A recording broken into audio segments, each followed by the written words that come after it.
Suamiku mengundang seluruh keluarga untuk makan malam pukul 7.00, mengatakan akan mentraktir seluruh pesta seharga 70 juta. Suamiku kemudian menyuruhku tinggal di rumah dan tidak pergi. Aku menuruti. Pukul 9.00 malam, ibu mertuaku panik meneleponku 35 kali. Namaku Larasati, tahun ini usiaku di atas 30, bekerja sebagai akuntan internal untuk sebuah jaringan toko bahan bangunan.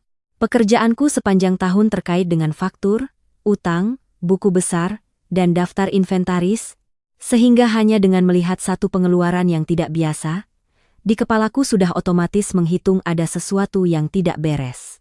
Mungkin juga karena itu, di mata keluarga suamiku, aku adalah tipe menantu yang kaku, segalanya diukur dengan uang, tidak tahu bagaimana hidup dengan perasaan.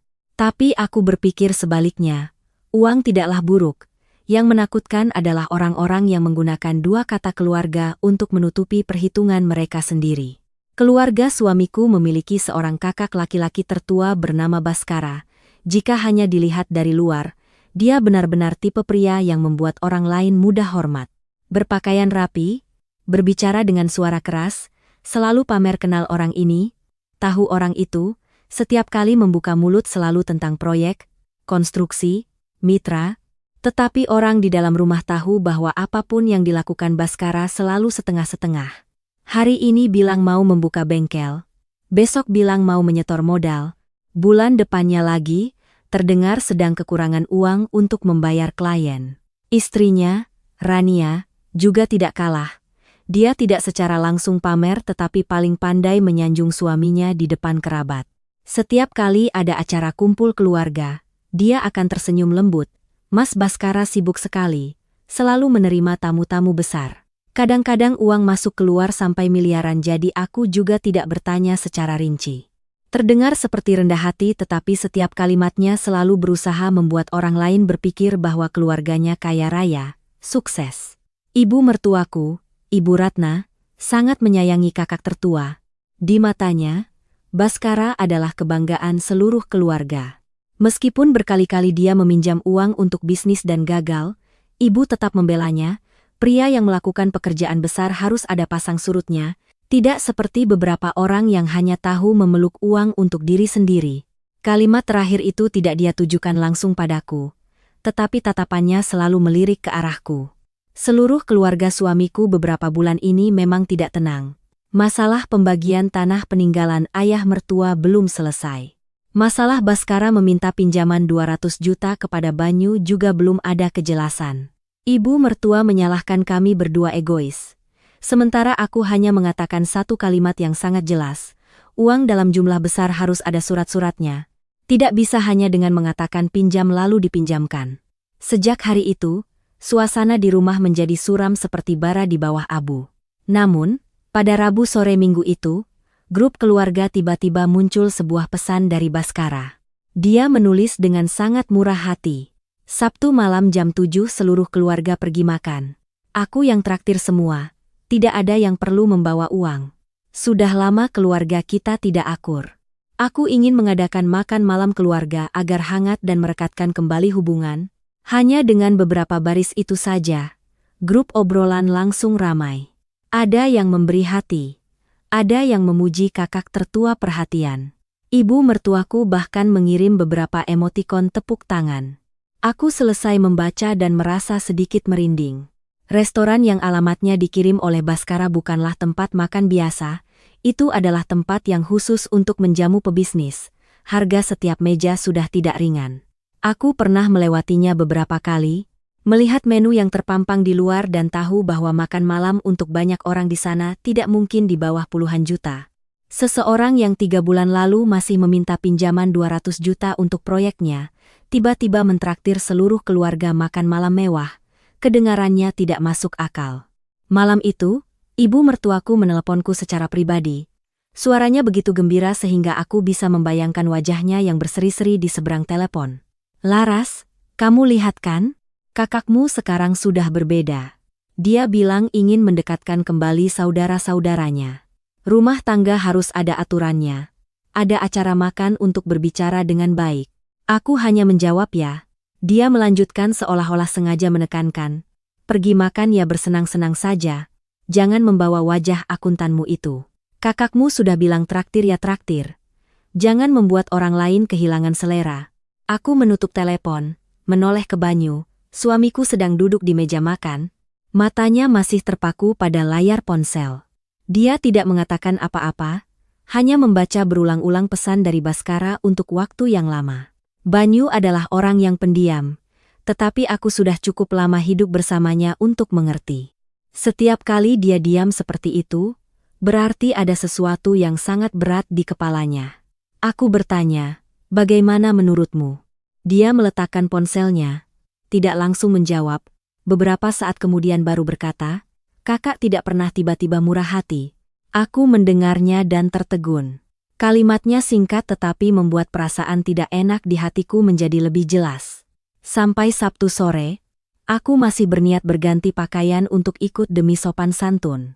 Bagaimanapun juga, seluruh keluarga sudah berjanji, jika kami berdua tidak hadir, ibu mertua pasti akan punya alasan untuk mengatakan aku memecah belah saudara. Aku baru saja mengambil gaun berwarna krem dari lemari ketika Banyu masuk ke kamar.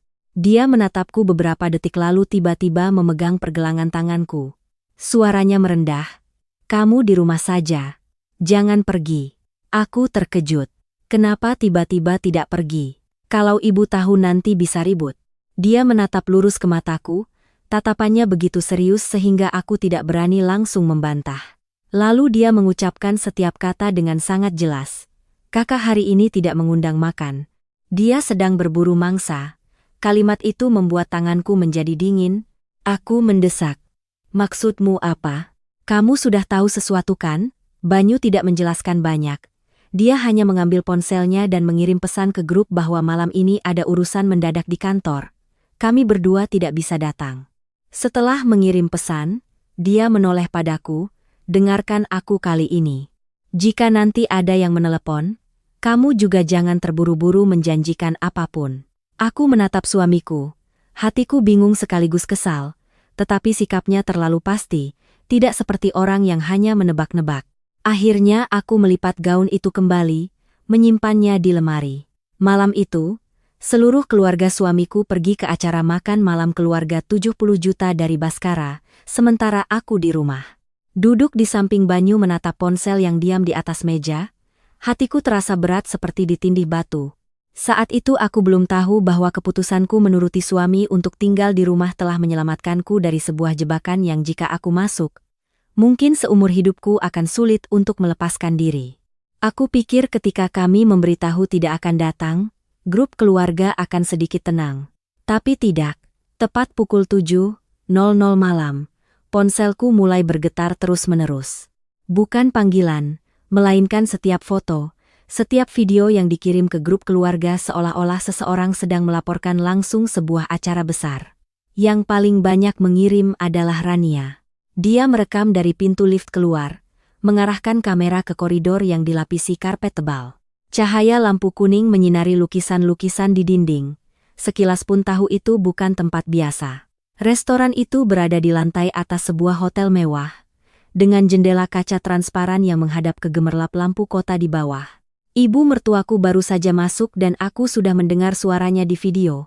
Ya ampun, tempat ini indah sekali. Baskara perhatian sekali. Aku duduk di ruang tamu, membuka setiap foto dan hatiku semakin berat. Meja makan ditempatkan di ruang pribadi. Di tengah meja ada vas bunga besar. Serbet dilipat dengan gaya yang rumit, gelas-gelas kaca berkilauan berbaris rapi. Awalnya aku berpikir mungkin Baskara hanya memesan beberapa hidangan sederhana untuk menciptakan suasana. Tapi hanya 10 menit kemudian, satu persatu piring makanan disajikan membuatku harus mengerutkan kening. Ada kepiting raja utuh dikukus di tengah meja. Di sampingnya ada piring daging wagyu panggang di atas batu panas, lalu lobster saus mentega bawang putih, abalon rebus jamur, ikan kot panser.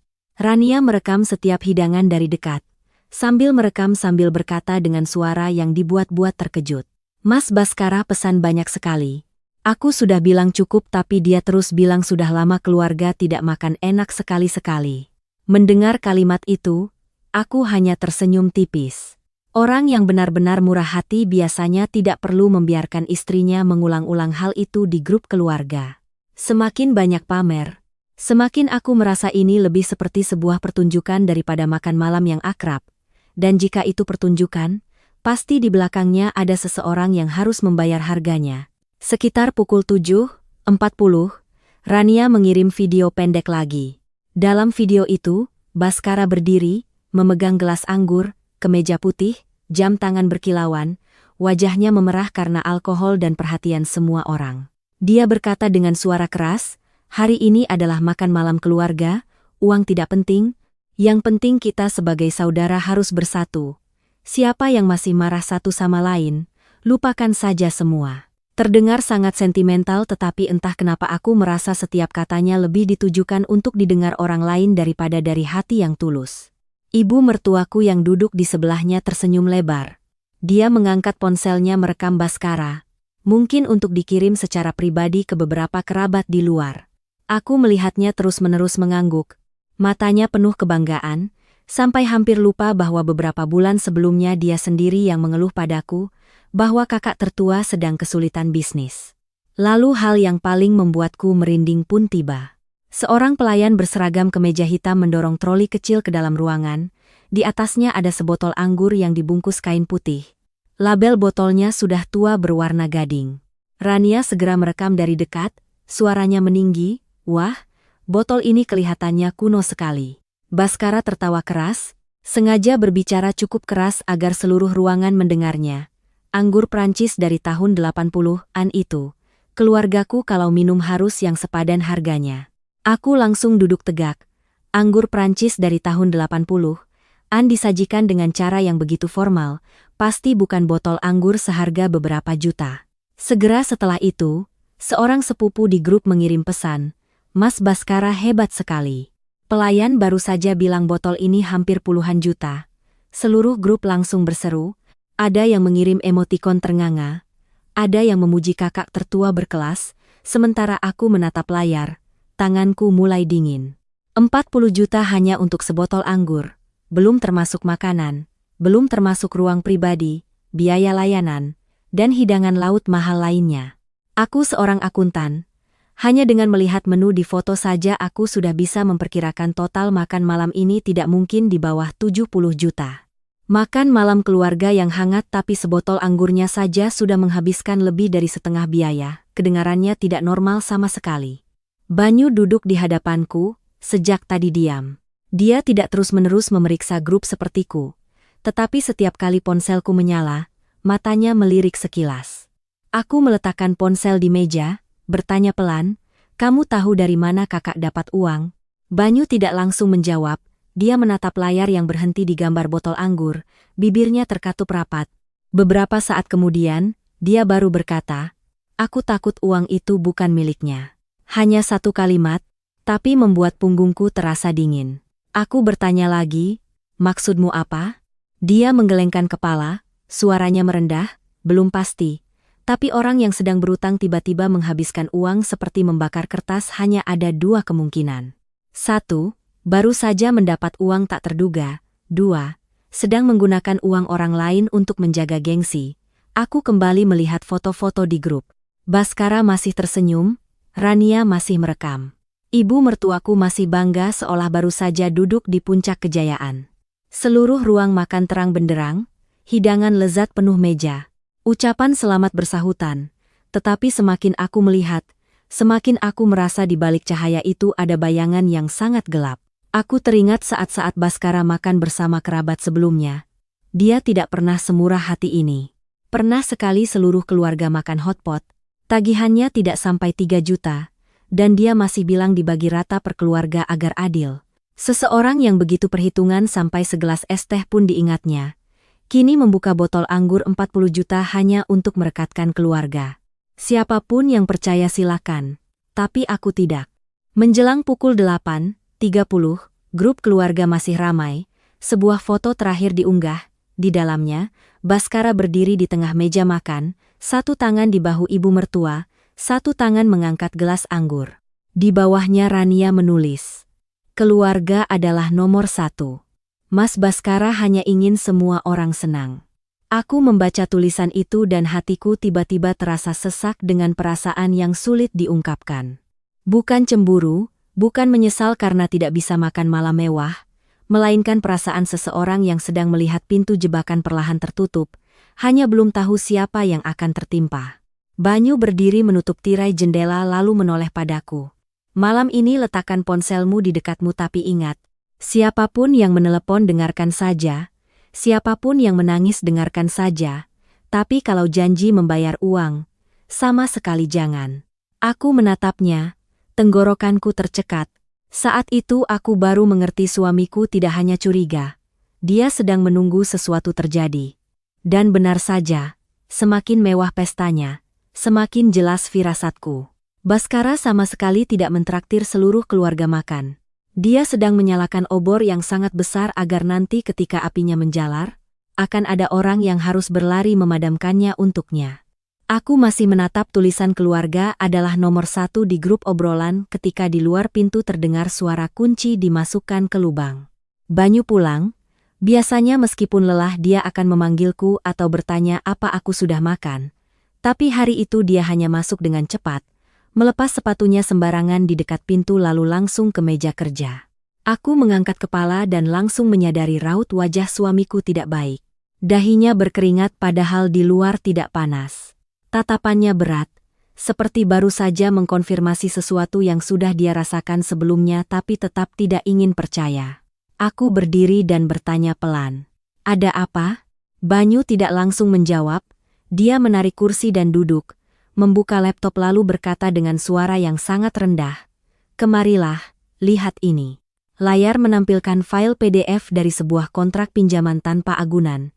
Aku baru melirik beberapa baris pertama dan jantungku terasa berhenti. Peminjamnya adalah Baskara, jumlahnya hampir 1 miliar rupiah. Tanggal pengajuan berkas belum ada seminggu. Aku menutup mulut dengan tangan, bukan karena jumlahnya terlalu besar, tetapi karena catatan di bawahnya yang benar-benar membuatku merinding. Aset yang terkait dengan verifikasi berkas adalah rumah yang sedang ditinggali ibu mertuaku. Meskipun belum bisa disebut hipotek resmi dalam arti perbankan, tetapi dalam setumpuk dokumen itu ada salinan sertifikat rumah, kartu keluarga lama, dan informasi pensiun Ibu Ratna. Aku menatap Banyu, suaraku hampir hilang. Kenapa kakak punya surat-surat ini? Ibu tahu tidak?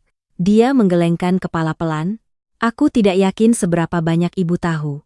Tapi yang pasti kakak tidak mungkin punya semua dokumen itu jika tidak ada orang di rumah yang membukakan lemari untuknya. Aku duduk di kursi. Kepalaku terasa pusing. Hampir 1 miliar rupiah. Bagi seorang pebisnis yang jujur, jumlah itu sudah menjadi tekanan besar.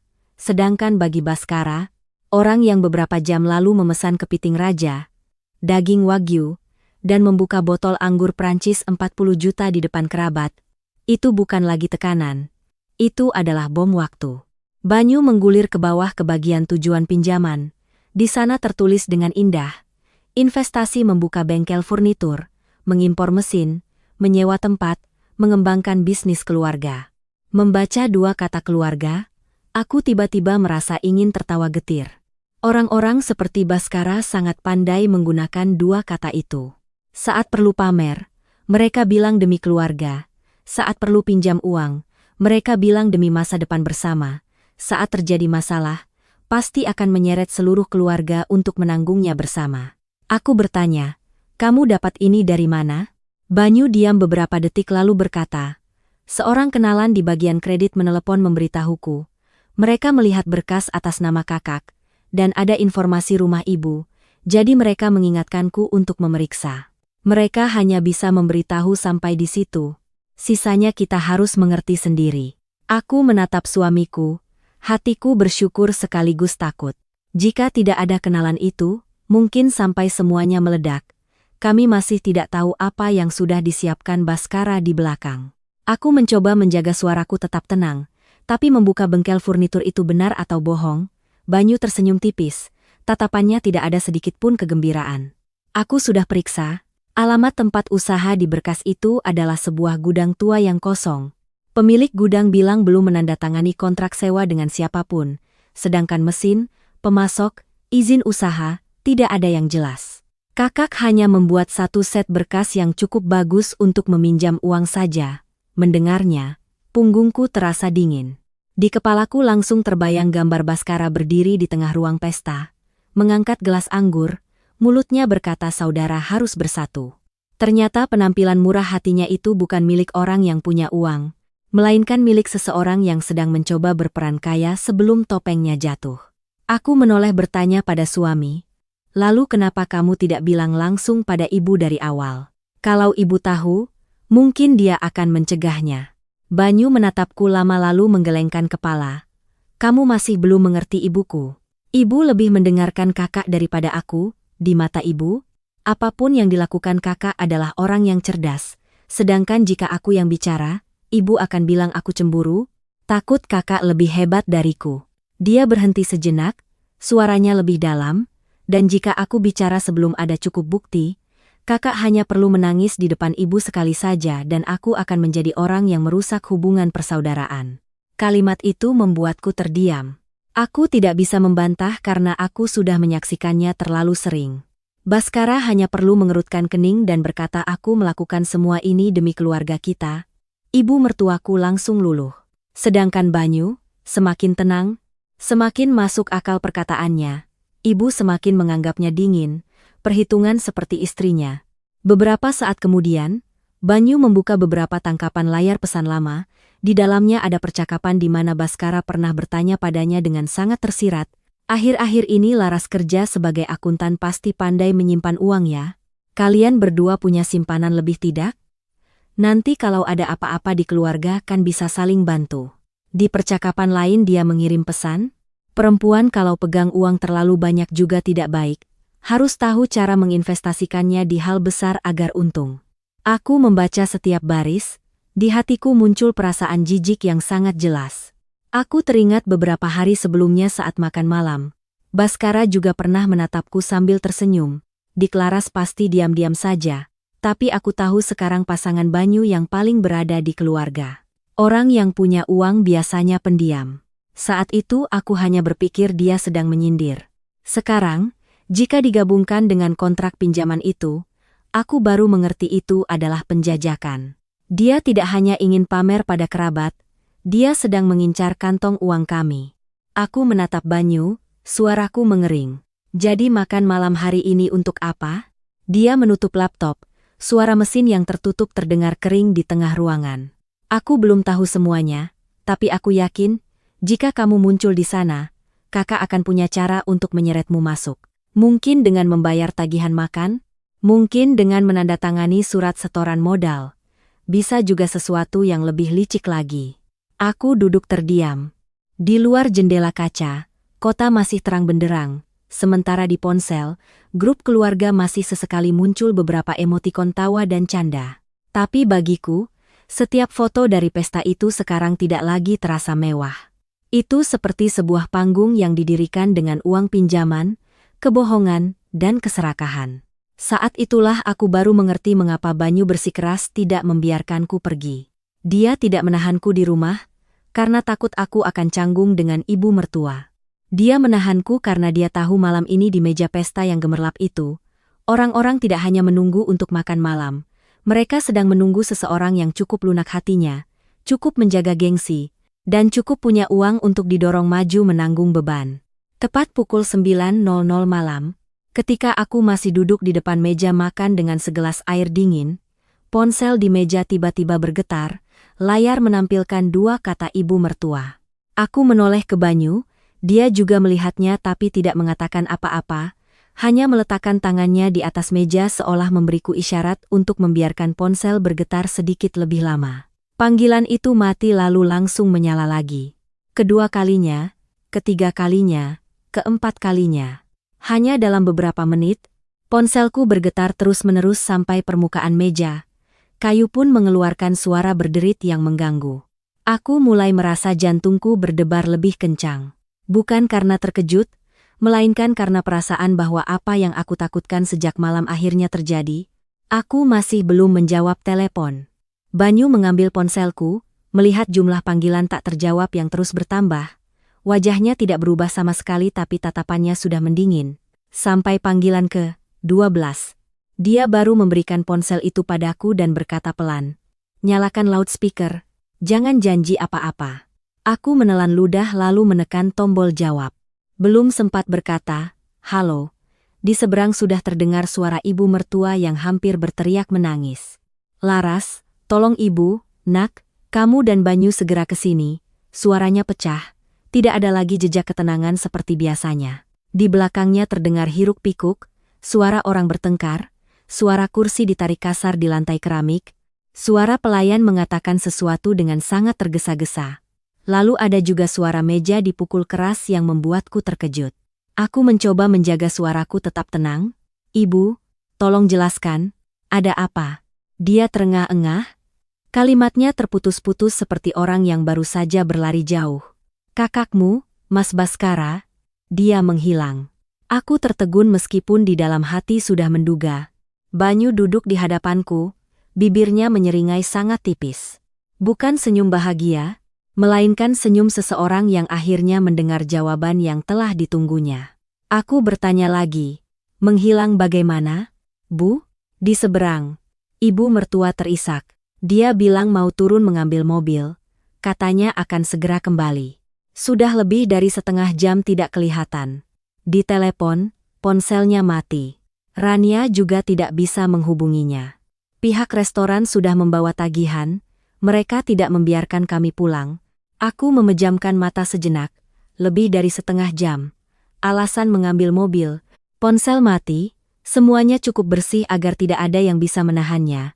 Tetapi juga cukup kotor agar orang-orang yang masih duduk di ruang pesta harus menanggung tagihan yang dia tinggalkan. Aku bertanya, tagihannya berapa? Ibu mertua diam beberapa detik lalu suaranya mengecil. Lebih dari 73 juta, 73 juta. Angka itu jatuh di tengah ruang tamuku. Terdengar lebih berat daripada suara pukulan meja di seberang telepon. Aku tidak terkejut tapi tetap merasa dadaku sesak. Bukan karena sayang uang, tetapi karena seseorang bisa mengundang seluruh keluarganya makan, membuka anggur 40 juta, mengucapkan kata-kata persatuan yang hangat, lalu meninggalkan ibu tua, istri, anak, dan kerabatnya di ruang pesta seperti meninggalkan tumpukan sampah setelah pestanya sendiri. Di seberang, suara Rania terdengar bercampur dengan tangisannya. Bu, suruh Diklaras datang, sekarang di rekeningku tidak cukup uang. Dia membawa semua kartunya. Suaranya panik dan gemetar. Tapi di dalamnya masih ada sesuatu yang membuatku merasa tidak nyaman. Seolah-olah semua orang di sana sudah menganggap orang berikutnya yang harus masuk dan membayar adalah aku. Ibu mertua berkata lagi, kali ini dia merendahkan suaranya seperti memohon, Laras, jangan buat ibu malu di sini. Orang-orang sedang melihat keluarga kita. Kamu datang bayar dulu. Nanti di rumah ibu paksa Mas Baskara mengembalikannya padamu. Aku menatap Banyu, dia duduk diam. Kedua tangannya saling bertautan, matanya menatap lurus ke ponsel yang menyala speakernya. Aku bertanya lagi dengan sangat pelan. Kenapa ibu meneleponku? Yang mengundang Mas Baskara, yang bilang akan traktir semua juga Mas Baskara. Di seberang telepon hening sejenak, lalu ibu mertua mengucapkan kalimat yang membuat tanganku dingin. Dia bilang nanti kalian berdua yang datang bayar. Seluruh ruanganku tiba-tiba sunyi senyap. Kalimat itu bukan lagi permintaan tolong. Itu adalah bukti. Baskara tidak kabur secara impulsif. Dia sudah merencanakan dari awal bahwa tagihan ini akan ada jalan untuk lari ke arah kami berdua.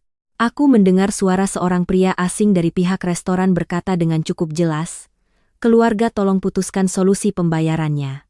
Pihak kami sudah melayani sesuai permintaan. Anggur juga sudah dibuka sesuai konfirmasi tamu. Segera setelah itu terdengar suara seorang kerabat menggerutu. Sudahlah, panggil saja Banyu dan istrinya. Di rumah ada yang kerja akuntan biar dia yang urus cepat. Berdiri di sini malu sekali. Aku tertawa sangat pelan. Tawa itu mungkin terdengar oleh ibu mertua karena dia langsung terisak. Kamu tertawa apa? Ibu sedang menderita begini kamu masih bisa tertawa? Aku menjawab. Aku tertawa karena dari awal sampai akhir. Tidak ada yang bertanya apakah aku setuju. tapi saat harus membayar, semua orang ingat aku yang pertama. Banyu saat itu baru angkat bicara. Suaranya tidak keras tapi cukup jelas untuk didengar di seberang. Bu, berikan teleponnya ke manajer restoran. Saya perlu mendengar langsung. Siapa yang memesan meja? Siapa yang memesan makanan? Siapa yang membuka anggur? Ibu mertua kebingungan. Banyu, sekarang bukan waktunya menanyakan hal-hal itu. Kamu datang dulu ke sini. Dia memotong, dengan sangat tenang. Tidak, justru sekaranglah waktunya bertanya. Di seberang kembali kacau. Ada suara Rania menangis lebih keras. Ada suara ibu mertua memanggil nama Baskara dengan putus asa. Ada suara seseorang menyalahkan bahwa makan malam keluarga menjadi memalukan.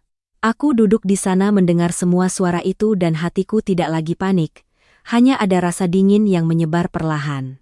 Ibu mertua meneleponku 35 kali bukan karena dia ingat aku adalah menantunya. Dia menelepon karena saat seluruh keluarga ditahan di restoran. Aku tiba-tiba menjadi satu-satunya dompet yang mereka pikir bisa dibuka untuk menyelamatkan muka. Dan ketika aku menoleh ke Banyu, dia hanya tersenyum tipis. Persis seperti orang yang sudah melihat jebakan dari awal. Dia berkata sangat pelan tapi setiap katanya jatuh dengan jelas. Aku sudah menduganya. Setelah perkataan Banyu, aku tidak langsung menjawab. Di kepalaku saat itu seperti ada seutas tali yang baru saja ditarik sampai batasnya. Setiap detail dari awal malam tiba-tiba tersusun dengan jelas sampai membuatku merinding. Undangan pukul 7, makan malam keluarga, kalimat dia yang traktir semua, botol anggur 40 juta, lalu Baskara yang menghilang tepat sebelum membayar. Semua itu bukan kebetulan, itu adalah jebakan yang disiapkan dari awal, hanya menunggu orang yang tepat masuk. Aku melihat ponsel yang masih menyala di meja. Di seberang, ibu mertua masih menangis, Rania masih terisak, kerabat masih ribut, tetapi aku tidak lagi mendengar semuanya sebagai kekacauan suara. Aku mendengar dengan sangat jelas di balik semua suara itu ada satu kalimat yang belum diucapkan siapapun. Panggil Banyu dan istrinya untuk membayar. Baskara tahu betul ibu mertuaku sangat menjaga gengsi, tahu kerabat yang duduk ramai tidak akan mau ditahan di restoran mewah.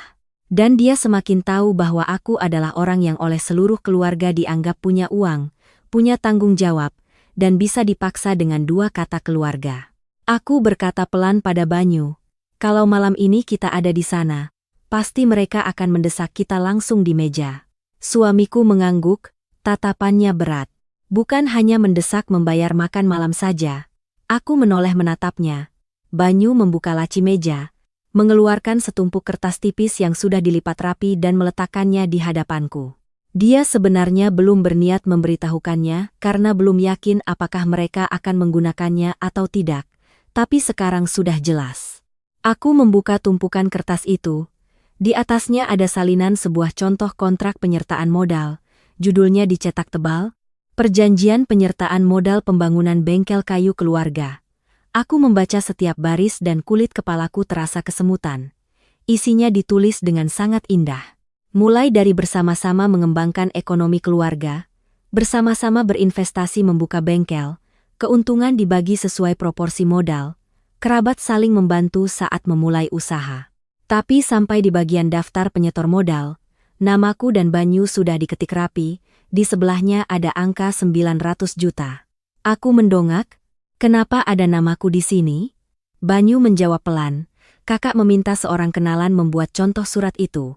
Orang itu melihat ada namaku, dan namamu jadi dia memberitahuku. Aku memegang kertas itu dan tanganku terasa dingin. Baskara tidak hanya mengincar makan malam 73 juta. Dia sedang bersiap menarik kami ke dalam jumlah yang jauh lebih besar. Pesta hari ini hanyalah kulit luarnya. Pembukaan untuk membuat semua orang senang. Minum anggur. Luluh hatinya lalu menandatangani kertas yang disebut penyertaan modal keluarga itu. Aku membayangkan jika malam ini kami berdua ada di sana. Baskara akan mengangkat gelas. Ibu mertua akan ikut-ikutan. Kerabat akan menepuk bahu dan bilang saudara di rumah harus saling bantu. Mungkin dia akan berkata, Dik Banyu dan Mbak Laras kan akuntan, paling mengerti uang di keluarga. Kalian berdua setor dulu untukku. Nanti bengkelnya jalan aku kembalikan dengan bunganya. Jika aku menolak, pasti ibu mertua akan menatapku dengan tatapan menyalahkan. Jika aku diam, seluruh meja akan terus menekan. Jika aku menandatanganinya, uang hampir 1 miliar itu akan menjadi jerat di leherku. Banyu melanjutkan, suaranya merendah, kakak tahu kamu punya tabungan pribadi. Aku tertegun, uang itu adalah hasil kumpulanku bertahun-tahun. Dari gaji, bonus, pekerjaan sampingan pembukuan akhir pekan, rencananya nanti untuk persiapan punya anak atau membeli rumah kecil atas nama kami berdua. Aku tidak pernah pamer pada keluarga suami, tapi pernah sekali ibu mertua tidak sengaja melihat notifikasi bank di ponselku saat aku mentransfer uang untuk tabungan. Sejak saat itu dia mulai menyindir. Menantu kalau simpan uang terlalu rapat juga tidak baik. Uang disimpan lama tidak mendatangkan rezeki. Aku tersenyum tipis tapi tenggorokanku tercekat. Ternyata sudah lama mereka melihat uang itu sebagai sesuatu yang bisa diambil saat keluarga suami butuh. Baskara hanya yang paling serakah, paling nekat, berani mengubah pikiran itu menjadi rencana konkret. Makan malam 73 juta adalah umpan kecil. Kontrak penyertaan modal 900 juta adalah lubang jebakan yang sesungguhnya. Tepat saat itu, ponselku berdering lagi. Ibu mertua menelepon lagi, aku menyalakan loudspeaker. Kali ini suaranya lebih lemah, seperti sudah habis menangis. Laras, restoran bilang kalau tidak dibayar, mereka akan lapor polisi. Ibu sudah tua, jangan biarkan ibu ditahan seperti penjahat. Aku memejamkan mata, mencoba menelan rasa pahit di hati. Dia masih tidak bertanya di mana Baskara, masih tidak bertanya kenapa putra sulungnya kabur. Yang paling dia takuti masihlah kehilangan muka. Banyu mengambil telepon dan mengucapkan setiap kata dengan sangat jelas. Bu, berikan teleponnya ke manajer. Saya akan berbicara tapi saya tidak akan membayar untuk Mas Baskara. Di seberang, ibu mertua langsung meninggikan suaranya. Banyu, bagaimana kamu bisa bicara seperti itu? Kakakmu sedang ada masalah. Ibumu terjebak di sini. Kalian berdua punya uang? Bantu sedikit tidak akan matikan? Suamiku diam beberapa detik, lalu menjawab. Membantu itu saat orang kena musibah? Kalau ini orang yang memasang jebakan lalu kabur, di seberang hening. Mungkin kalimat itu telah menyentuh sesuatu yang tidak berani diucapkan siapapun di sana. Aku duduk di samping suami, melihat draft kontrak penyertaan modal yang masih tergeletak di meja, telapak tanganku basah oleh keringat dingin. Jika hanya tagihan restoran, aku masih bisa menganggapnya sebagai permainan kotor saling lempar tanggung jawab. Tapi ketika melihat angka 900 juta dan namaku diketik rapi, aku mengerti Baskara telah melampaui batas gengsi biasa. Dia tidak lagi ingin meminjam, dia ingin menarik orang lain ke bawah untuk menyelamatkan dirinya sendiri. Banyu meletakkan ponsel, lalu membuka satu foto lagi di komputernya. Itu adalah foto botol anggur Prancis saat masih di lemari pajangan sebuah toko anggur. Di bawahnya ada pesan dari seorang kenalan yang dikirimkan padanya. Botol ini Baskara belum bayar. Dia ambil utang, katanya malam ini ada keluarga yang bayar. Aku menatap tulisan itu, dingin sampai tidak bisa berkata apa-apa. Bahkan botol anggur yang digunakan untuk pamer kemewahan pun bukan uang Baskara. Itu barang utangan. Setiap hidangan, setiap gelas anggur, setiap kata-kata murah hati dalam pesta itu semuanya didirikan di atas pinjaman dan kebohongan. Dan orang yang dipilih untuk membayar pada akhirnya tidak lain adalah kami. Aku menatap Banyu, dia berdiri mengambil jaket, suaranya tenang tapi sangat berat. Kita harus ke sana. Bukan untuk membayar tapi untuk menghentikan masalah ini sebelum menyeret seluruh keluarga lebih dalam. Aku bertanya pelan, kamu pikir kakak ada di mana? Banyu melihat keluar jendela, di mana kegelapan malam menyelimuti kota seberat tinta. Beberapa saat kemudian, dia berkata, kakak tidak kabur karena 73 juta. Dia sedang lari dari para penagih utang. Kalimat itu membuatku merinding. Karena saat itulah aku baru mengerti pesta itu bukanlah akhir dari permainan api. Itu hanyalah lonceng pertama yang menandakan badai yang sesungguhnya akan datang. Setelah Banyu mengucapkan kalimat itu, ruangan di rumah kami menjadi sunyi. Aku berdiri dan masuk ke kamar tidur, mengganti pakaian dengan yang paling rapi. Tidak perlu cantik, tidak perlu mencolok, hanya cukup sopan agar nanti jika harus berhadapan dengan pihak restoran, kerabat, atau siapapun, aku tidak akan berada dalam posisi yang canggung. Ketika aku keluar, Banyu sudah menyiapkan ponsel, power bank, dan setumpuk kertas kecil yang dijepit dalam map plastik. Dia memberikan ponsel padaku untuk memeriksa baterai lalu berpesan, "Simpan semua pesan yang kakak pernah minta pinjam. Termasuk foto kontrak penyertaan modal itu. Nanti di sana siapapun bilang apa, rekam suaranya." Aku menatap suamiku, hatiku tiba-tiba terasa dingin.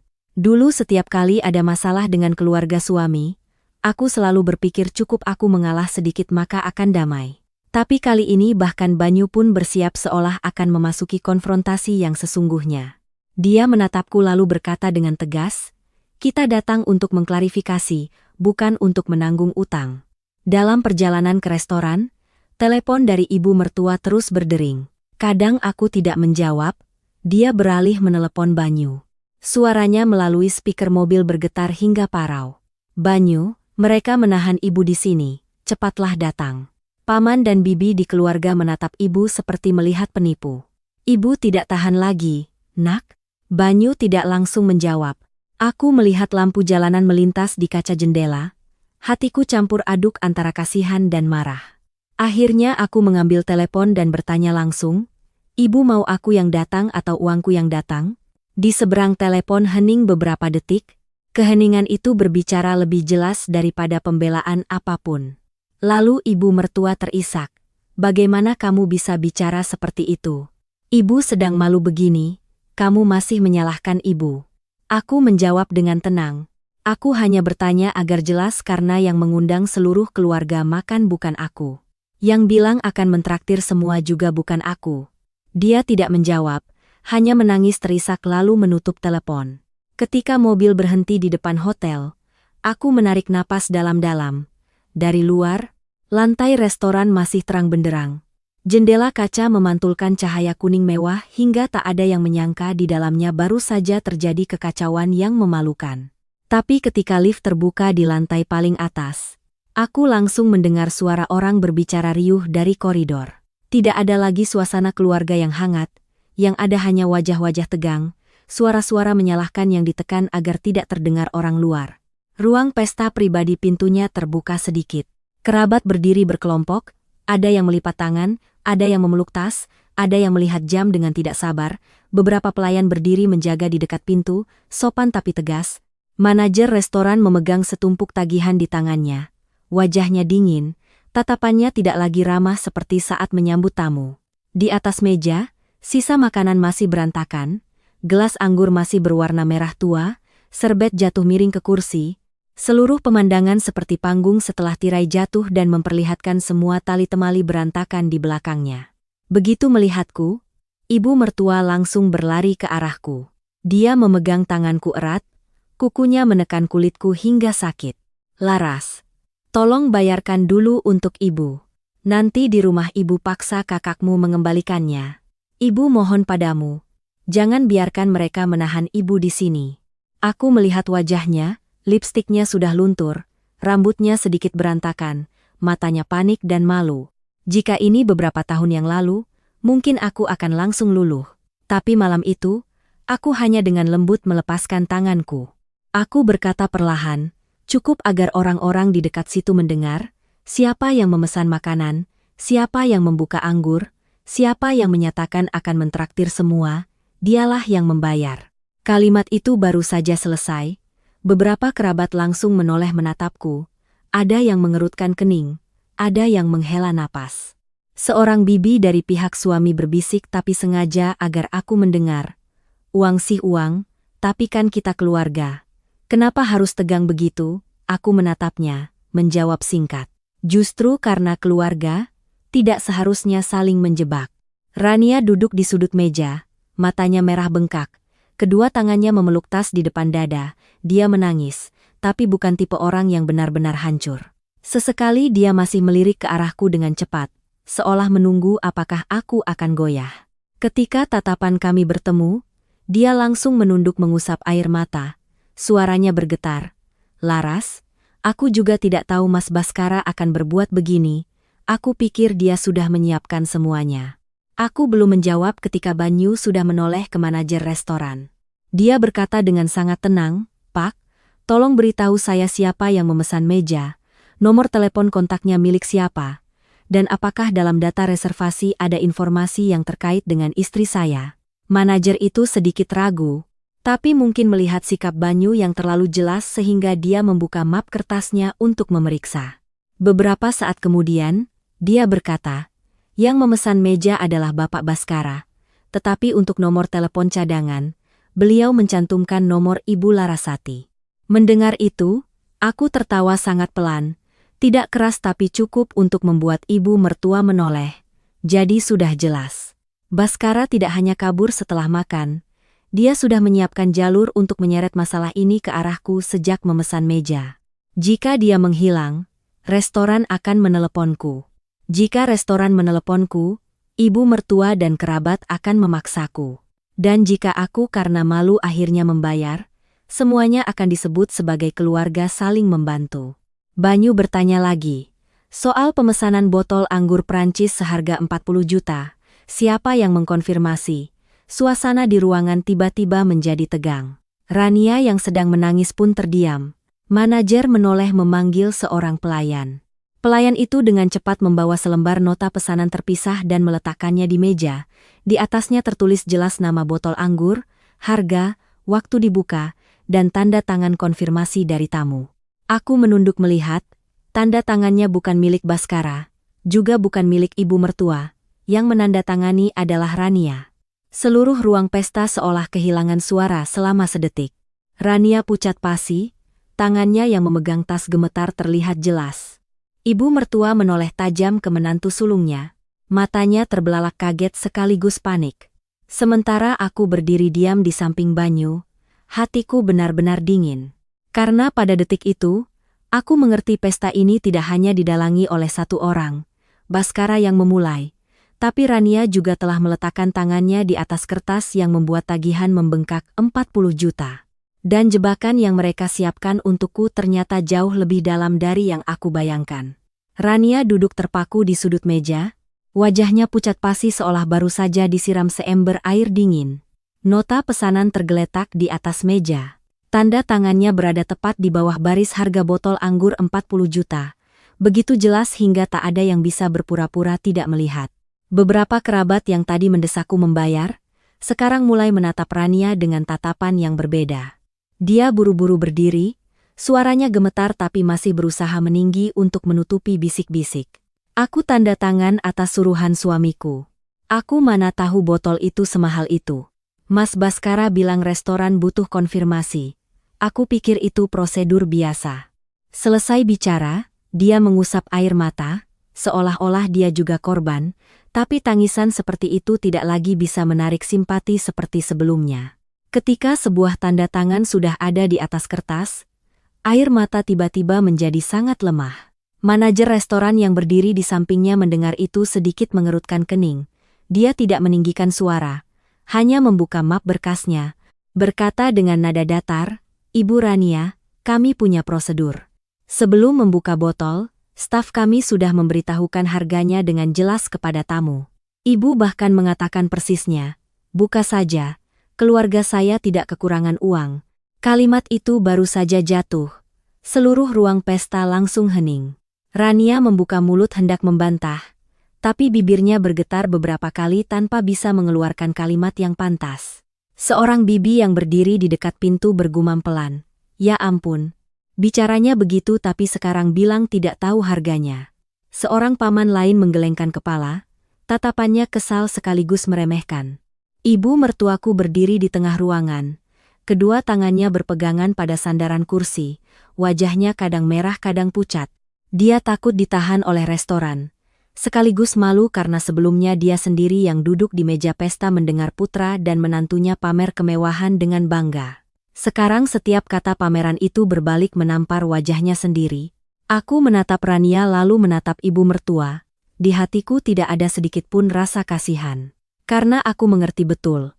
Jika malam ini aku tidak muncul dengan sikap tegas, nota pesanan ini mungkin tidak akan pernah diletakkan di atas meja. Semuanya akan dibungkus dalam satu kalimat yang sangat familiar. Keluarga saling bantu dulu. Urusan benar salah nanti di rumah dibicarakan. Banyu saat itu maju selangkah. Suaranya masih tenang tapi lebih tajam. "Pak Manajer, Saya minta pihak restoran untuk memeriksa rekaman CCTV di area meja pesta dan bar anggur. Kami perlu tahu persis siapa yang memesan anggur, siapa yang mengkonfirmasi, dan lewat mana Mas Baskara meninggalkan tempat ini.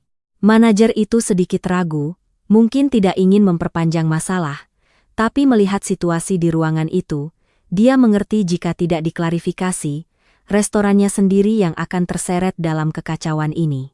Akhirnya dia mengangguk, mengundang Banyu dan aku ke area resepsionis.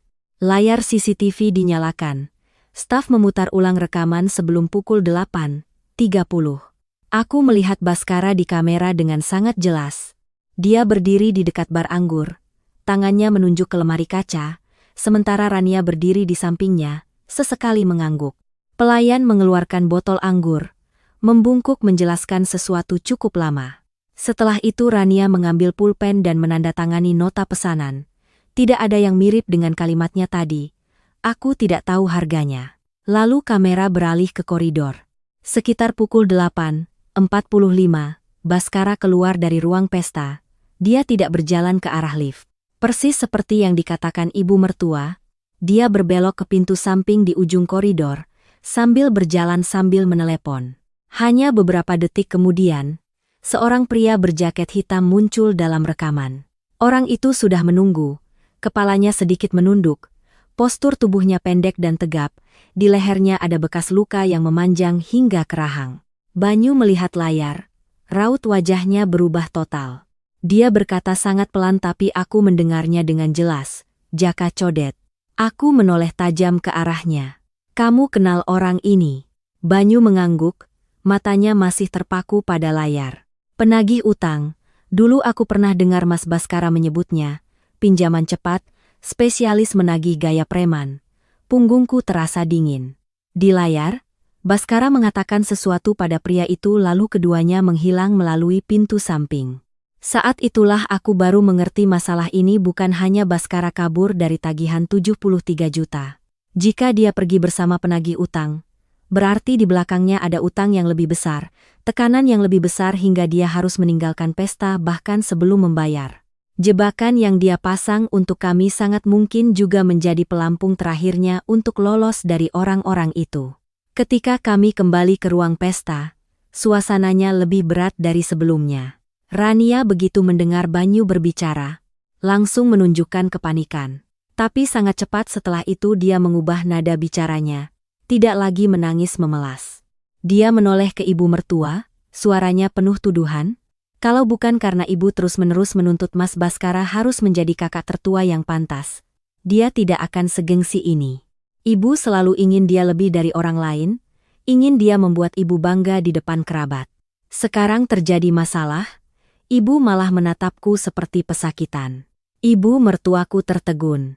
Kalimat itu seolah menghantam bagian terdalam hatinya. Tapi hanya beberapa detik kemudian dia masih berusaha menoleh ke arahku seolah mencari orang yang lebih mudah ditekan untuk menutupi rasa malunya. Dia berkata dengan suara yang sudah lemah tapi masih ada nada memerintah. "Bagaimanapun juga kamu punya uang, bantu sekali tidak akan matikan. Biarkan saja restoran ini memperbesar masalah, mau ditaruh di mana muka keluarga ini." Aku menatapnya lama sekali. Jika dulu mungkin aku akan merasa sesak. Tapi malam itu aku hanya melihat dengan jelas sifat keras kepalanya yang menakutkan. Sampai sejauh ini, dia masih tidak melihat orang yang menyebabkan masalah. Dia masih melihat orang yang berpotensi dipaksa membayar. Aku menjawab langsung setiap kata dengan jelas. "Ibu jangan menggunakan kata keluarga untuk menutupi penipuan." Kalimat itu membuatnya bungkam. Beberapa kerabat terdiam, tidak ada lagi yang berani mengatakan aku keterlaluan karena semuanya semakin jelas dari menit ke menit. Anggur tidak sengaja dipesan, tanda tangan tidak sengaja, nomor telepon cadangan tidak sengaja, pintu belakang juga tidak sengaja, semuanya sudah diatur. Tepat saat itu, ponsel Rania di atas meja berdering, layarnya menyala putih di tengah ruangan yang pengap, menampilkan dua kata Abang Jaka dengan jelas. Rania begitu melihat nama itu langsung gemetar. Tangannya yang panik hendak mengambil ponsel malah menjatuhkannya ke lantai. Suara ponsel membentur ubin terdengar kering. Sementara nada deringnya terus berbunyi seperti ketukan pintu malapetaka. Banyu membungkuk mengambil ponsel Rania.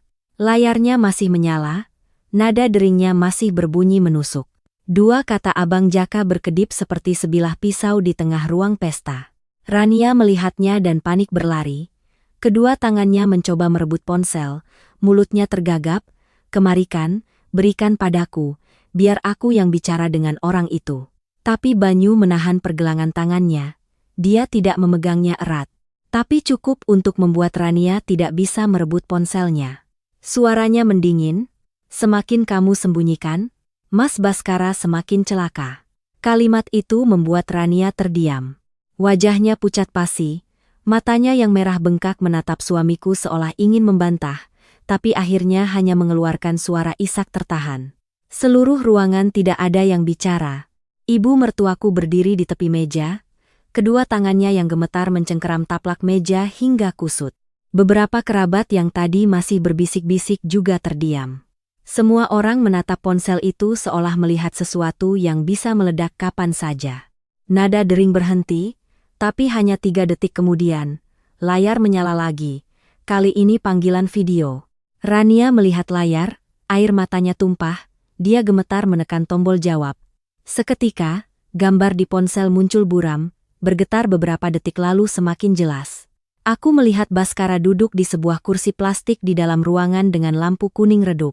Kemejanya acak-acakan, 2 kancing atasnya terbuka, salah satu tulang pipinya sedikit lebam, matanya merah, entah karena anggur, karena takut, atau keduanya. Rania berteriak, "Mas Baskara, kamu di mana?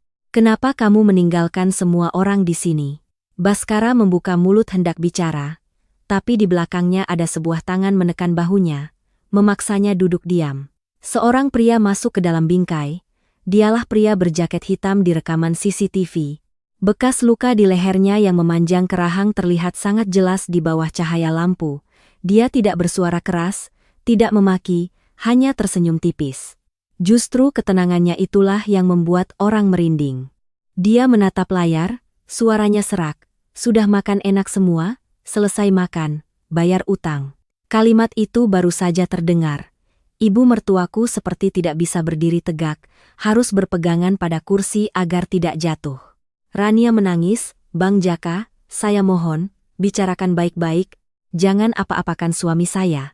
Jaka Codet tertawa, tawa yang kering, "Baik-baik. Keluargamu sudah menunda-nunda denganku 4 bulan. Hari ini suamimu janji setelah pesta akan ada uang. Sekarang uangnya mana?" Rania menoleh menatapku lalu menunduk dalam-dalam. Hanya dengan lirikan itu saja, aku sudah mengerti apa yang dikatakan Baskara pada mereka. Dia tidak hanya berniat memaksaku membayar tagihan restoran, dia telah menjadikanku sebagai jaminan untuk utang yang jauh lebih besar. Banyu mengeluarkan ponselnya, diam-diam menyalakan perekam layar. Dia berdiri di samping tanpa menyela, tapi seluruh panggilan itu direkam dengan jelas. Aku juga berusaha menjaga wajah tetap tenang, meskipun di dalam hati rasa dingin menjalari punggungku. Jaka Codet menarik kursi dan duduk di belakang Baskara, menyalakan sebatang rokok lalu berkata perlahan, "Utang si Baskara bukan 70 juta uang makan. Juga bukan 200 juta seperti yang dia ceritakan pada keluarga. Pokok dan bunga, total 900 juta. Seluruh ruang pesta seolah kehabisan udara." Seorang bibi dari pihak suami menutup mulutnya, ibu mertuaku mundur selangkah, menabrak kursi di belakangnya. Sementara Rania memeluk kepalanya dan menangis terseduh-seduh. "Tidak mungkin. Mas Baskara bilang padaku cuma 300 jutaan. Baskara menunduk dalam-dalam, tidak berani menatap istrinya. Jaka Codet menyeringai. 300 itu uang yang dia katakan padamu, sedangkan uang yang dia pinjam lagi untuk menjaga citra sebagai kakak tertua yang sukses. Tanyakan saja padanya." Lalu dia mendekatkan wajahnya ke layar, setiap katanya jatuh dengan tenang seolah mengancam. "Malam ini transfer dulu 500 juta, besok pagi tidak ada uang, saya bawa subrut utang ke depan gerbang rumah Ibu Ratna. Saya juga akan kirim ke kantor si Banyu, ke tetangga, ke pihak besan biar tahu semua." Ibu mertuaku gemetar hebat. "Bagaimana kalian tahu rumah saya? Tahu juga Banyu?" Jaka Codet tersenyum tipis lalu menyebutkan dengan lancar alamat rumah ibu mertua, nama perusahaan Banyu, bahkan namaku. Menantu akuntan ibu itu punya uang, suruh dia transfer. Kalau tidak mau transfer, satu keluarga jadi terkenal. Mendengar itu, tanganku terkepal erat, tidak ada keraguan lagi. Baskara telah memberitahukan semua informasi keluarga, menjadikan kami sumber uang terakhir untuknya berpegang. Aku maju, menatap lurus ke layar dan berkata dengan jelas, "Saya tidak meminjam uang dari Anda, saya juga tidak menandatangani surat apapun dengan Anda. Anda mengancam saya akan lapor polisi." Jaka Codet menyipitkan mata menatapku, mungkin tidak menyangka aku berani menjawab. Dia tertawa sinis. "Keras juga ya, tapi kerasnya bisa bertahan berapa lama kalau seluruh kerabatmu tahu masalah ini?" Banyu segera angkat bicara, suaranya dalam tapi tegas. "Anda sedang direkam. Setiap kata yang Anda ucapkan bisa dijadikan bukti." Senyum di wajah Jaka Codet terhenti sejenak. Sangat cepat, dia menarik wajah Baskara ke atas, memaksanya menatap layar.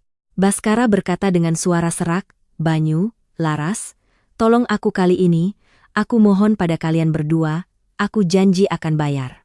Aku menatap pria yang beberapa jam lalu masih berdiri di tengah meja pesta mengatakan uang tidak penting. Sekarang dia menunduk memohon, tapi di matanya masih tidak ada penyesalan yang tulus.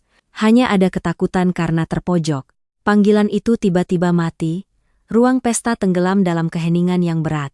Rania tiba-tiba berlutut di depan ibu mertua, kedua tangannya memeluk kaki ibu, menangis hingga suaranya hilang. "Bu, maafkan saya. Mas Baskara berencana menggunakan makan malam hari ini untuk memaksa Banyu dan istrinya menandatangani surat penyertaan modal. Dia bilang selama ada tanda tangan Laras, penagih utang akan memberikan kelonggaran. Saya tahu tapi saya pikir hanya tanda tangan formalitas saja." Mendengarnya, hatiku terasa dingin hingga hampa. Jadi semuanya sudah jelas. Pesta 73 juta hanyalah umpan. Botol anggur 40 juta hanyalah cara untuk menaikkan suasana agar cukup mewah, cukup gengsi, cukup menekan. Dan tujuan akhirnya adalah tanda tanganku di atas kertas penyertaan modal 900 juta. Ibu mertuaku menatap Rania. Bibirnya bergetar lalu perlahan menoleh menatapku. Untuk pertama kalinya dalam tatapannya tidak ada lagi celaan melainkan kengerian yang terlambat. Sementara aku hanya berdiri diam mendengar detak jantungku sendiri dengan sangat jelas. Aku tahu sejak saat itu, ceritanya bukan lagi tentang makan malam yang tagihannya tidak dibayar. Ini telah berubah menjadi penipuan terhadap keluarga yang direncanakan dengan sangat rapi dan kejam. Setelah pengakuan Rania, seluruh ruang pesta jatuh dalam keheningan yang sangat lama. Bukan keheningan karena tidak tahu harus berkata apa, melainkan keheningan saat semua orang mengerti bahwa mereka baru saja mendengar sesuatu yang tidak bisa dianggap remeh lagi. Sebuah makan malam keluarga, sebotol anggur mahal, tagihan 73 juta, semuanya tiba-tiba menjadi lapisan tipis yang menutupi sebuah rencana yang jauh lebih kotor. Banyu menatap Rania, suaranya merendah. "Tas kulit yang dibawa Mas Baskara di mana?" Rania mendongak, air mata masih membasahi pipinya. Dia tergagap, Tas apa?" Suami saya tidak mengubah raut wajahnya, dia hanya mengulangi setiap kata, "Tas kulit berwarna coklat." Saat masuk ruang pesta, dia membawanya. Tapi saat keluar dari pintu samping dia tidak membawanya. "Jangan bilang kamu tidak tahu." Rania menunduk dalam-dalam. Hanya dengan satu gerakan itu saja sudah cukup untuk membuat semua orang mengerti dia tahu. Ibu mertuaku gemetar. "Huyin, keluarkan." Rania memeluk tasnya lebih erat, bibirnya terkatup, seolah masih ingin menyembunyikan sesuatu yang terakhir untuk suaminya. Tapi tatapan Banyu saat itu begitu dingin hingga dia tidak berani menunda lagi. Dia gemetar berdiri, berjalan ke sudut ruangan di mana ada sebuah kursi tambahan yang tertutup serbet, lalu mengeluarkan tas kulit berwarna coklat tua. Tas itu baru diletakkan di atas meja, beberapa kerabat langsung mendekat. Aku tidak ikut campur, hanya berdiri di samping Banyu. Dia membuka kunci tas, di dalamnya tidak ada uang, tidak ada dokumen bisnis asli yang berharga, hanya ada setumpuk berkas yang dijepit rapi, sudah dicetak dengan jelas. Tulisan di halaman pertama membuat tenggorokanku kering, perjanjian penyertaan modal pembukaan bengkel furnitur keluarga. Banyu membalik setiap halaman, nama setiap orang di keluarga sudah diketik rapi, dari ibu mertua, Baskara, Rania, hingga kami berdua. Isinya ditulis dengan sangat lancar. Sekilas terdengar indah. Bersama-sama menyetor modal untuk membangun fasilitas produksi, bersama-sama mengembangkan ekonomi keluarga, bersama-sama membagi keuntungan setelah dikurangi biaya. Tapi semakin aku membaca, semakin aku merasa dingin karena semua klausul ditulis sedemikian rupa sehingga penyetor modal yang menanggung risiko. Sementara pengelolanya, Baskara, hampir memegang semua hak pengambilan keputusan. Sampai di halaman terakhir, aku melihat namaku, Larasati. Di sampingnya ada bagian penyertaan modal 900 juta rupiah. Nama Banyu berada tepat di atasnya. Sebagai orang yang menyetujui dalam rumah tangga. Aku tertawa pelan. Tapi di tenggorokanku hanya terasa pahit. 900 juta. Persis sama dengan jumlah yang baru saja dikatakan Jaka Codet melalui telepon. Tidak lebih, tidak kurang 1 rupiah pun. Aku mengambil kertas itu dan menunjukkannya di depan Rania. Kamu bilang hanya tanda tangan formalitas. Jadi ini formalitas apa? Formalitas agar aku membayar utang suamimu? Rania menangis terseduh-seduh sambil menggelengkan kepala. Aku tidak tahu isinya persis sejumlah itu. Mas Baskara bilang hanya perlu ada berkas agar pihak sana tenang, bukan berarti harus transfer sungguhan. Aku menatapnya, merasa kasihan sekaligus jijik. Sampai saat ini dia masih menggunakan alasan tidak tahu untuk menutupi keterlibatannya. Tapi yang paling membuatku dingin bukan namaku di berkas itu, melainkan di akhir perjanjian, di bagian saksi dari keluarga sudah ada 1 tanda tangan draft dengan tinta biru. Tanda tangan itu sangat kukenal, milik ibu mertuaku, Ibu Ratna. Meskipun belum ditandatangani secara resmi di setiap halaman, tapi goresan pena itu cukup jelas untuk tidak bisa disangkal. Aku perlahan menoleh menatapnya. Ibu tahu soal ini dari awal, kan? Ibu mertuaku mundur setengah langkah, wajahnya pucat pasi. Ibu tidak tahu apa-apa. Baskara hanya menyuruh ibu tanda tangan sebagai saksi agar adik-adiknya tenang berbisnis. Ibu pikir itu hal yang baik. Aku menatapnya lama. Jika hanya mendengar suaranya, orang luar mungkin akan mengira dia benar-benar tidak bersalah. Tapi tatapan matanya yang menghindar, tangannya yang gemetar, keheningannya yang terlalu cepat, semuanya mengatakan bahwa dia tahu lebih dari yang dia akui. Banyu tidak mengatakan apa-apa. Dia mengambil ponsel ibu mertua di atas meja. Ibu terkejut hendak merebutnya kembali tapi dia sudah membuka bagian pesan dengan Baskara. Mungkin karena terlalu panik, ibu lupa menghapusnya. Baris pesan muncul dengan jelas. Ibu bujuk saja Banyu dan istrinya datang, sisanya biar aku yang urus. Ada ibu di sana sebagai saksi, mereka tidak akan berani menolak. Tepat di bawahnya adalah pesan dari ibu mertua. Asal jangan membuat keributan di depan kerabat. Ibu tidak mau kehilangan muka. Seluruh ruangan sunyi senyap. Seorang paman dari pihak suami menghela napas lalu duduk terkulai di kursi. Beberapa orang yang tadi masih membela ibu mertuaku sekarang tidak bisa berkata apa-apa lagi. Karena pada saat itu, dia bukan lagi seorang ibu tua yang sepenuhnya ditipu oleh putranya. Dia telah melangkahkan satu kakinya ke dalam jebakan itu, hanya saja dia mengira jebakan itu akan menimpa diriku, bukan berbalik menimpa seluruh keluarga. Ibu mertuaku menangis, tangisannya tidak seperti tadi di telepon. Kali ini tangisannya serak, campur aduk antara takut dan malu. Ibu hanya berpikir menandatangani penyertaan modal agar adik kakak bisa berbisnis. Ibu tidak tahu dia mengambil uang itu untuk bayar utang. Ibu tidak tahu semuanya akan jadi begini. Aku mendengarnya dan hatiku terasa dingin. Aku berkata perlahan. Ibu tidak tahu atau ibu sengaja tidak mau tahu karena berpikir uangku paling mudah diambil. Kalimat itu membuatnya tercekat. Banyu saat itu baru benar-benar marah. Dia menatap ibunya. Suaranya bergetar tapi setiap katanya sangat jelas. Ibu mendorong istriku ke dalam jebakan dan masih menyebutnya sayang keluarga. Kalau malam ini Laras duduk di sini, kalau dia dipaksa seluruh keluarga untuk tanda tangan, apakah ibu akan membelanya? Ibu mertua menunduk, tidak menjawab. Keheningan itu adalah jawaban yang paling menyakitkan. Seorang paman yang lebih tua di keluarga berdiri, raut wajahnya berat. Dia menatap ibu mertuaku, lalu Rania, lalu setumpuk berkas di meja. Akhirnya dia berkata, ini bukan lagi soal makan malam, ini penipuan terhadap keluarga. Kalimat itu seolah menjadi stempel atas seluruh kejadian. Tidak ada yang bisa membantah, tidak ada yang bisa membela lagi. Aku menoleh ke manajer restoran. Saat ini dia juga sudah mengerti bahwa dia sedang menghadapi kasus yang lebih serius dari sekadar tagihan yang belum dibayar.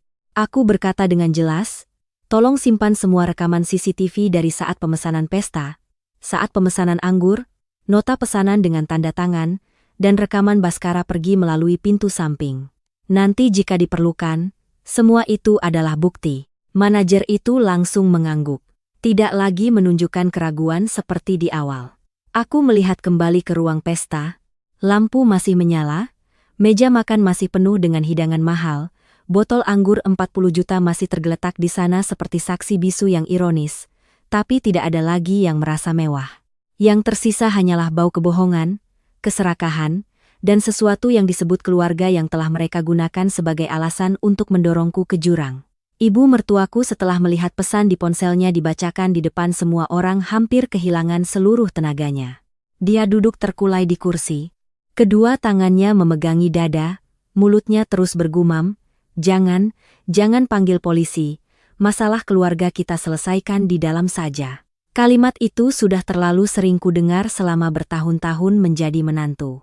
Setiap kali keluarga suami salah, mereka menyebutnya masalah internal.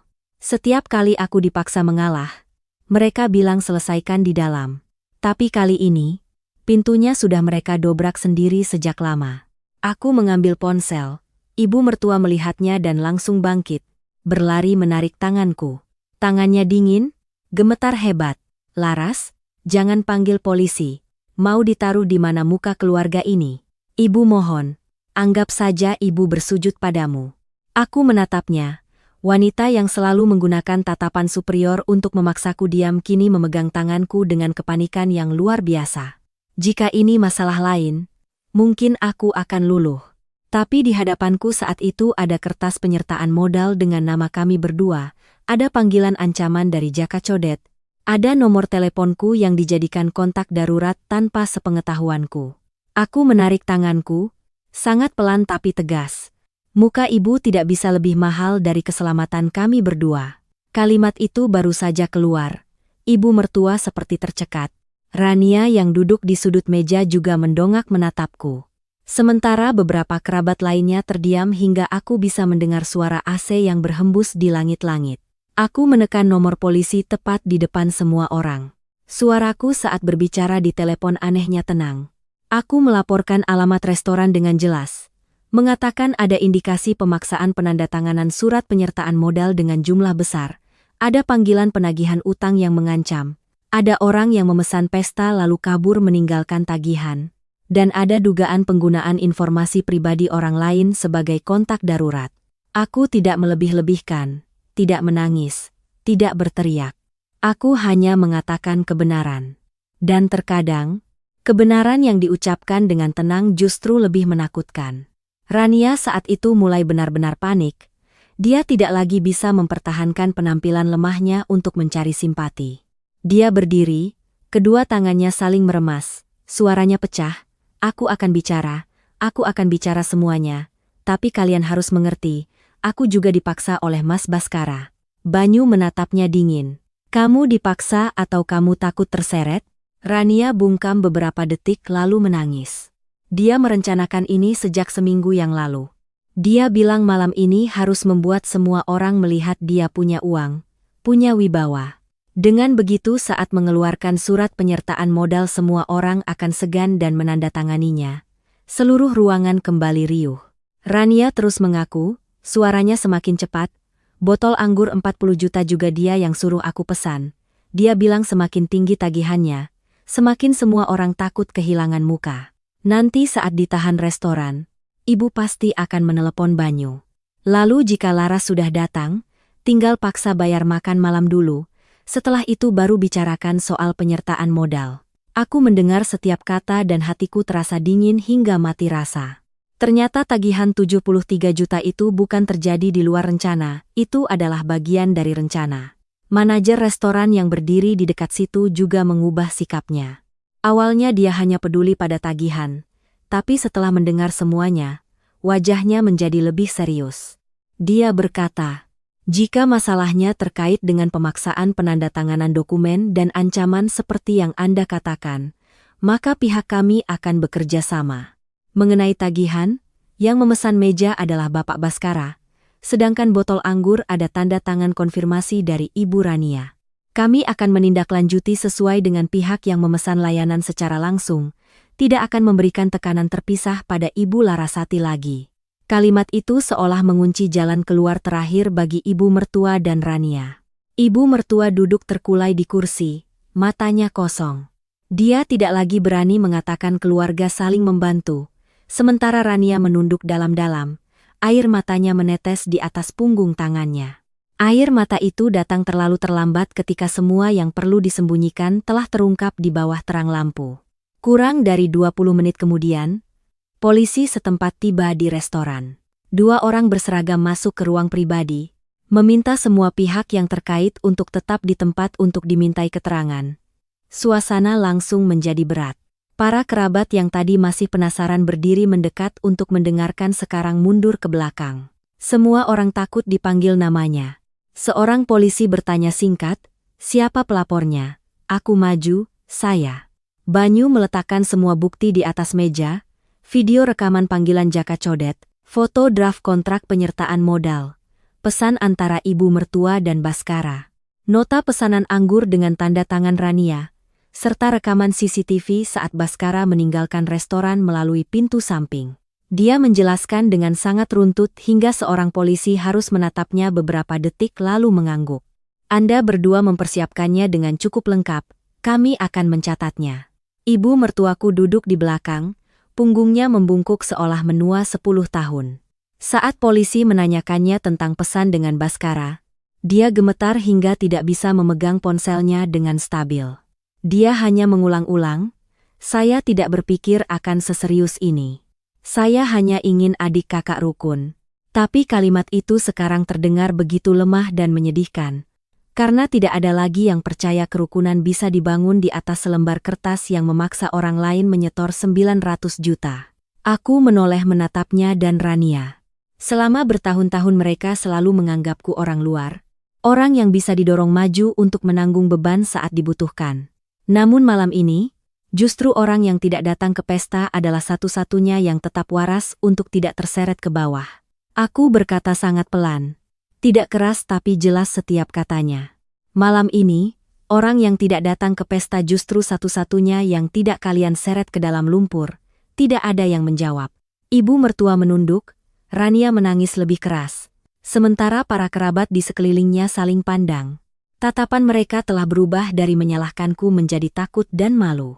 Di akhir sesi pemeriksaan, polisi meminta rekaman CCTV lengkap, mencatat informasi Jaka Codet, dan meminta pencarian Baskara segera malam itu juga untuk mengklarifikasi indikasi melarikan diri, utang piutang, dan ancaman terhadap kerabat untuk menandatangani dokumen. Ibu mertuaku gemetar memegang ponsel, menelepon putra sulungnya berulang kali. Untuk kesekian kalinya, di seberang baru terdengar nada sambung tapi tidak ada yang mengangkat. Dia menangis, suaranya pecah di tengah ruang pesta yang dingin. "Baskara, kamu sedang membunuh seluruh keluarga kita." Aku berdiri menatapnya, hatiku tidak merasa puas, hanya ada kelelahan yang sangat dalam. Karena pada akhirnya, makan malam yang disebut Baskara sebagai kumpul keluarga agar hangat telah berubah menjadi tempat yang mengupas segalanya, keserakahan, gengsi, dan cara orang mengatasnamakan keluarga untuk saling menyeret ke jurang. Hampir tengah malam ketika polisi masih mencatat keterangan di ruang pesta, ponsel ibu mertuaku tiba-tiba berdering. Suara itu menggema di tengah ruangan yang dingin membuat semua orang menoleh. Di layar tertera nama Baskara. Ibu mertuaku gemetar hingga nyaris menjatuhkan ponsel. Butuh beberapa detik untuk bisa menekan tombol jawab. Dia baru saja menempelkan ponsel ke telinga dan langsung menangis. "Baskara, kamu di mana? Cepat pulang, semuanya kacau balau." Di seberang hening sejenak, lalu suara Baskara terdengar serak dan terputus-putus. Penuh dengan kepanikan, "Ibu jangan cari aku lagi, aku sudah tidak punya jalan keluar." Kalimat itu membuat seluruh ruangan seolah membeku. Ibu mertuaku berteriak, "Apa yang kamu katakan?" Jangan buat ibu takut. Tapi Baskara tidak mendengarkan. Dia tertawa kering. Terdengar pahit dan menakutkan. Kalau kalian semua memojokkanku, aku lompat dari jembatan saja biar selesai. Mati sekali, habis utang, habis malu. Rania mendengar itu dan berteriak histeris. Dia memegangi dadanya. Tubuhnya oleng seperti akan jatuh. Beberapa kerabat harus buru-buru menopangnya. Ibu mertuaku menangis hingga wajahnya berubah. Mulutnya terus memanggil nama putranya. Aku berdiri di sana, punggungku terasa dingin. Aku tidak bisa bersimpati dengan cara melarikan diri seperti itu, tapi juga tidak bisa menganggap remeh seseorang yang sedang putus asa. Seorang polisi segera meminta ibu mertua untuk tetap di telepon, sambil berbicara untuk mengulur waktu, sambil berkoordinasi untuk melacak lokasi. Hanya beberapa menit kemudian, mereka berhasil mengidentifikasi Baskara berada di dekat sebuah jembatan di tepi sungai di luar kota. Tidak ada waktu untuk berdebat lagi. Banyu memegang tanganku dan berkata sangat cepat, "Kamu ikut aku, tapi berdirilah di belakang, jangan mendekat jika situasinya tegang." Kami meninggalkan restoran dalam kekacauan. Hujan mulai turun rintik-rintik, setiap tetesnya menampar kaca mobil terasa dingin seperti jarum. Ibu mertuaku duduk di kursi belakang. Kedua tangannya memeluk ponsel erat-erat, mulutnya bergumam memohon agar putranya tidak berbuat nekat. Rania juga ikut, rambutnya acak-acakan, wajahnya pucat pasi, tidak ada lagi jejak wanita yang beberapa jam lalu duduk di ruang pesta mewah. Ketika mobil mendekati jembatan, aku melihat dari kejauhan beberapa bayangan orang berdiri di bawah cahaya lampu kuning yang redup. Baskara berdiri di dekat pagar pembatas. Kemejanya basah kuyup menempel di badan. Tangannya memegang sebotol anggur yang masih sisa. Angin sungai yang kencang membuat rambutnya berantakan. Penampilannya sama sekali tidak mirip dengan pria gagah yang mengangkat gelas dan berkata keluarga adalah nomor satu di awal malam. Begitu melihat Banyu turun dari mobil, Baskara langsung menoleh tajam, matanya merah. Dia berteriak dengan suara parau. "Kamu puas sekarang? Kamu ingin aku mati supaya tidak perlu bayar utang kan?" Ibu mertuaku hendak berlari memeluk putranya tapi polisi segera menahannya. Seorang petugas berkata pelan tapi tegas, "Ibu jangan memprovokasinya lagi. Biarkan orang yang tenang berbicara." Banyu berdiri beberapa meter dari kakaknya. Dia tidak melangkah terburu-buru, juga tidak membentak. Di tengah malam hujan, suaranya merendah, dingin tapi mantap. "Kalau kamu mau mati, pikirkan Bima dulu." Baskara terdiam. Hanya satu nama, tapi jelas itu telah menyentuh bagian terlembut dari orang yang sedang panik itu. Banyu melanjutkan. Setiap katanya perlahan seolah dilemparkan ke dalam tirai hujan. "Apa kamu tahan kalau anakmu besar nanti ditunjuk orang dan dibilang ayahnya meninggalkan istri dan anak untuk lari dari utang? Apa kamu tahan saat Rania harus membesarkan anak sambil membayar tumpukan utang yang kamu tinggalkan?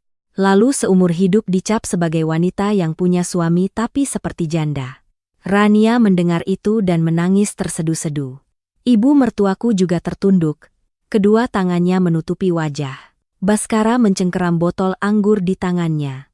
Aku melihat dengan jelas tangannya gemetar. Ekspresi garang di wajahnya mulai retak, memperlihatkan ketakutan yang sesungguhnya. Dia melihat ke arah Rania lalu ke bawah ke permukaan jembatan yang basah oleh hujan, mulutnya bergerak-gerak tapi tidak mengeluarkan suara. Untuk pertama kalinya sejak awal cerita, aku melihat Baskara tidak lagi berakting. Dia benar-benar hancur. Tapi kehancuran orang seperti Baskara tidak pernah sesederhana penyesalan. Selalu ada sesuatu yang mengikutinya. Ketika semua orang mengira dia sudah melunak, dia tiba-tiba mendongak. Air mata bercampur air hujan membasahi wajahnya. Dia menunjuk ke arah ibu mertua lalu berteriak sebuah kalimat yang membuat semua orang terdiam. "Aku bukan orang pertama yang meminjam uang itu." Seluruh jembatan seolah hening sejenak, bahkan suara hujan pun terasa mengecil. Ibu mertuaku mengangkat kepalanya. Wajahnya pucat pasi. Rania berhenti menangis di tengah jalan. Sementara Banyu berdiri kaku di tempatnya, tatapannya berubah total. Aku menatap Baskara. Jantungku berdebar kencang di dada. Karena aku tahu setelah kalimat itu, rahasia sesungguhnya dari keluarga suamiku baru akan mulai ditarik keluar dari kegelapan. Setelah kalimat itu, Semua terdiam di tengah suara hujan dan klakson mobil yang sayup-sayup terdengar dari kedua ujung jembatan. Baskara masih berdiri di dekat pagar pembatas, bahunya bergetar hebat, tapi kali ini getarannya tidak lagi seperti orang yang sedang mengancam, melainkan seperti seseorang yang telah dipaksa hingga tidak bisa lagi mempertahankan topeng terakhirnya. Ibu mertuaku, Ibu Ratna, berdiri kaku di bawah cahaya lampu kuning yang redup. Air hujan membasahi rambutnya, bahu bajunya, tapi dia seolah tidak lagi merasakan dingin. Dia hanya menatap Baskara, bibirnya bergetar. Apa yang kamu katakan? Apa yang ibu lakukan sampai kamu bilang ibu yang mendorongmu ke dalam utang? Baskara tertawa, tawa yang kering, terdengar lebih menyedihkan daripada tangisan. Dia menunjuk lurus ke arah ibunya lalu berteriak, "Ibu yang memaksaku untuk hidup lebih dari orang lain." Kalimat itu seolah merobek tirai hujan. Ibu mertuaku pucat pasi, terus-menerus menggelengkan kepala. Tidak, ibu tidak pernah menyuruhmu berutang. Bisnismu rugi itu urusanmu, kenapa kamu menyalahkan ibu? Tapi Baskara tidak bisa berhenti lagi. Dia melemparkan botol anggur yang dipegangnya ke permukaan jembatan. Botol kaca itu pecah berderai. Bau alkohol yang menyengat menyebar di tengah hujan dingin. Bertahun-tahun ini apa ibu membiarkanku hidup normal? Baskara berteriak, matanya merah. Pergi ke acara keluarga, ibu menyuruhku harus pakai mobil bagus, bawa amplop tebal. Acara kumpul-kumpul ibu suruh aku bayar meja utama. Siapapun yang bertanya bisnis bagaimana, ibu berdiri di samping menyela bilang, aku sedang mengerjakan proyek besar. Aku baru mengeluh kekurangan uang. Ibu sudah bilang laki-laki kalau diremehkan orang lain itu memalukan satu keluarga. Ibu mertuaku terhuyung mundur selangkah. Orang-orang di sekitar tidak ada yang berani ikut campur. Bahkan polisi pun hanya menjaga jarak, mengamati sambil membiarkan Banyu terus berbicara, menjaga situasi agar tidak lepas kendali. Aku berdiri di belakang suami, melihat adegan ibu dan anak saling membuka aib di tengah malam hujan. Hatiku terasa berat. Sebuah keluarga yang seumur hidupnya hidup demi pandangan orang lain, pada akhirnya saling merobek diri di bawah lampu jalan. Baskara dengan suara tercekat melanjutkan. Awalnya dia hanya meminjam 200 juta untuk sebuah proyek sungguhan. Proyek itu pembayarannya tertunda, modal macet, bunga mulai berbunga. Seharusnya saat itu jika dia berhenti, menjual mobil, menurunkan egonya, masih ada jalan keluar, tapi Ibu Ratna tidak mengizinkan. Dia memarahi anaknya. Sebagai kakak tertua kok membiarkan adik-adiknya? Kalau kerabat tahu kita susah, nanti mau ditaruh di mana muka kita duduk di meja utama? Aku bilang jual mobil. Ibu bilang kalau jual mobil nanti orang tahu kamu bangkrut. Aku bilang pindah ke rumah yang lebih kecil. Ibu bilang kalau kalian berdua turun kelas, seluruh kerabat akan menertawakan ibu. Ibu ingat tidak? Baskara menatap ibunya, suaranya pecah.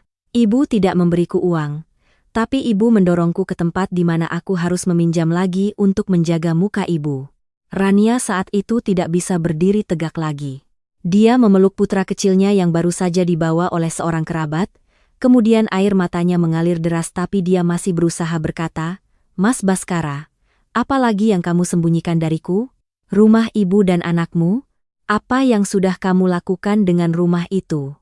Baskara menoleh ke istrinya. Tatapannya menghindar. Hanya dengan satu lirikan itu saja, aku melihat Rania seolah kehabisan darah dari wajahnya. Dia berteriak, "Katakan." Baskara menunduk, suaranya mengecil, "Aku sudah gadaikan." Rania terdiam. Beberapa detik kemudian, dia menangis hingga suaranya hilang, "Kamu menggadaikan rumah ibu dan anakmu sejak kapan?" Baskara menjawab hampir tidak terdengar. "Lebih dari setengah tahun yang lalu." Jawaban itu membuat semua yang hadir terkejut. Bahkan ibu mertuaku pun memegangi dadanya seolah tidak percaya putra sulungnya telah diam-diam mendorong istri dan anaknya ke tepi jurang. Aku melihat Bima yang kecil bersembunyi di belakang seorang bibi. Matanya terbuka lebar, bingung melihat orang dewasa. Dia masih terlalu kecil untuk mengerti apa itu gadai, apa itu utang, tapi cukup besar untuk tahu orang tuanya sedang menangis, neneknya sedang gemetar, dan rumah yang pernah dianggapnya sebagai tempat aman mungkin bukan lagi miliknya. Saat itu, hatiku terasa berat. Orang dewasa yang salah, tapi anak kecil selalu yang pertama menanggung pecahannya. Kupikir semua itu sudah cukup mengerikan, tapi Baskara tiba-tiba mendongak menatapku dan Banyu. Senyum sinis muncul di bibirnya. Kalian pikir kalian tidak bersalah? Pikir hanya aku yang mau menguras uang dari Banyu? Lalu, dia mengeluarkan ponsel dari saku bajunya. Tangannya gemetar membuka sebuah file rekaman suara, lalu melemparkannya lurus ke arahku. Ponsel itu meluncur di permukaan jembatan yang basah, berhenti di dekat kaki Banyu. Aku membungkuk mengambilnya, layarnya masih menyala. Banyu menekan tombol putar. Di tengah suara hujan malam, suara ibu mertuaku terdengar jelas dan menakutkan. Kalau bisa membujuk Banyu dan istrinya tanda tangan, berarti menyelamatkan seluruh keluarga. Si Laras itu punya uang, tinggal didesak ramai-ramai sedikit. Dia tidak akan berani macam-macam. Selanjutnya adalah suara Baskara. Kalau dia tidak mau tanda tangan bagaimana? Ibu. Ibu Ratna menjawab. Ada ibu di sana. Ada kerabat di sana. Apa dia berani membuat ibu kehilangan muka? Aku berdiri terpaku. Meskipun sebelumnya aku sudah melihat pesan teks. Sudah tahu ibu mertua tidak sepenuhnya polos. Tapi mendengar langsung suaranya mengucapkan setiap kata seperti itu tetap membuat hatiku dingin. Bukan karena aku terkejut lagi, tapi karena sampai akhir aku masih merasa sakit menyadari bahwa di mata ibu mertua, aku tidak pernah menjadi menantu. Aku hanyalah orang yang punya uang, yang bisa dipojokkan dengan gengsi dan moralitas. Banyu memegang ponsel itu, tangannya terkepal erat hingga buku-buku jarinya memutih. Dia menoleh menatap ibunya. Tatapan itu sulit kulupakan. Bukan lagi kemarahan biasa, melainkan kekecewaan yang begitu dalam hingga hampir kehabisan kata-kata. Ibu dengarkan lagi suara ibu sendiri. Dia berkata sangat pelan. Itu ibu sedang menyelamatkan keluarga atau menjual istriku. Ibu Ratna jatuh berlutut di tengah hujan. Kedua lututnya menyentuh permukaan jembatan yang basah dan dingin. Kedua tangannya menopang di lantai beton. Mulutnya bergerak-gerak tapi tidak bisa mengeluarkan sepatah kata pun. Tidak ada yang langsung berlari menolongnya. Mungkin karena semua orang butuh sesaat untuk mengerti bahwa orang yang baru saja jatuh bukan hanya karena takut, tapi karena topengnya sebagai ibu, sebagai penjaga martabat keluarga, telah hancur total. Aku menatapnya, di hatiku tidak ada lagi kemarahan yang membara, hanya ada kekosongan yang dingin. Malam itu, di bawah hujan di jembatan tepi sungai, aku mengerti satu hal dengan sangat jelas. Ada orang-orang yang tidak secara langsung memegang pisau, tapi setiap kata yang mereka ucapkan, setiap tekanan yang mereka ciptakan, setiap kali mereka mengatasnamakan keluarga untuk memaksa orang lain menunduk, sudah cukup untuk mendorong seluruh keluarga ke jurang yang dalam. Tepat saat polisi sedang mencoba membujuk Baskara untuk turun dari pagar jembatan, dari ujung jembatan tiba-tiba terdengar suara rem mobil yang memekakkan telinga. Satu mobil, lalu dua, lalu yang ketiga berhenti berurutan di tepi jalan. Lampu depannya menyorot lurus ke permukaan jembatan, begitu terang hingga aku harus menutupi mata. Suasana yang sudah tegang seperti senar gitar, kini seolah ditarik satu tingkat lagi. Pintu mobil terbuka, Jaka Codet turun pertama kali. Dia mengenakan jaket hitam, kerah bajunya ditegakkan, wajahnya dingin, bekas luka di rahangnya semakin jelas di bawah sorotan lampu mobil. Di belakangnya ada beberapa pria yang lebih muda. Penampilannya preman, tangan di saku celana, matanya berkeliling seolah sedang memasuki halaman rumahnya sendiri, bukan tempat di mana ada polisi berdiri. Jaka Codet melihat pemandangan Baskara yang basah kuyup berdiri di dekat pagar. Ibu mertuaku yang berlutut di tengah hujan, Rania yang memeluk anaknya sambil menangis. Lalu dia menyeringai, aktingnya bagus sekali ya, tapi utang tetap harus dibayar. Suaranya tidak terlalu keras, tapi setiap katanya terdengar menusuk karena ketenangannya yang kejam. Rania langsung memeluk Bima erat-erat, mundur beberapa langkah ke belakangku. Anak kecil itu ketakutan hingga menyembunyikan wajahnya di bahu ibunya, tidak berani melihat. Seorang polisi maju, mengangkat tangan meminta kelompok itu menjaga jarak. Ini adalah area yang sedang ditangani. Kalian tidak boleh membuat keributan. Jaka Codet masih tersenyum tapi matanya dingin. Dia menunjuk lurus ke arah Baskara. Saya tidak membuat keributan. Saya datang menagih uang. Dia tidak bayar, Saya ambil rumahnya. Surat-suratnya jelas ada tanda tangan. Kata ambil rumah baru saja keluar, Rania seperti ditusuk tepat di jantung. Dia berteriak, rumah itu tempat tinggal saya dan anak saya. Kalian tidak boleh menyentuhnya. Jaka Codet meliriknya, suaranya meremehkan. Waktu suamimu bawa surat itu untuk pinjam uang kenapa tidak tanya? Waktu makan di restoran minum anggur puluhan juta kenapa tidak takut kehilangan rumah? Baskara mendengar itu seperti orang gila.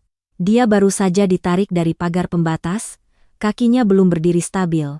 Tapi tiba-tiba dia berlari lurus ke arah Jaka Codet. Kamu yang memaksaku, kamu yang memojokkanku. Dia berteriak lalu melayangkan tinju ke wajahnya. Pukulannya meleset sedikit ke pipi, tapi cukup membuat Jaka Codet terhuyung setengah langkah. Seketika, beberapa anak buahnya di belakang maju. Semuanya terjadi hanya dalam beberapa detik. Lalu lintas di jembatan menjadi macet. Suara klakson riuh. Pengendara berhenti dan menonton.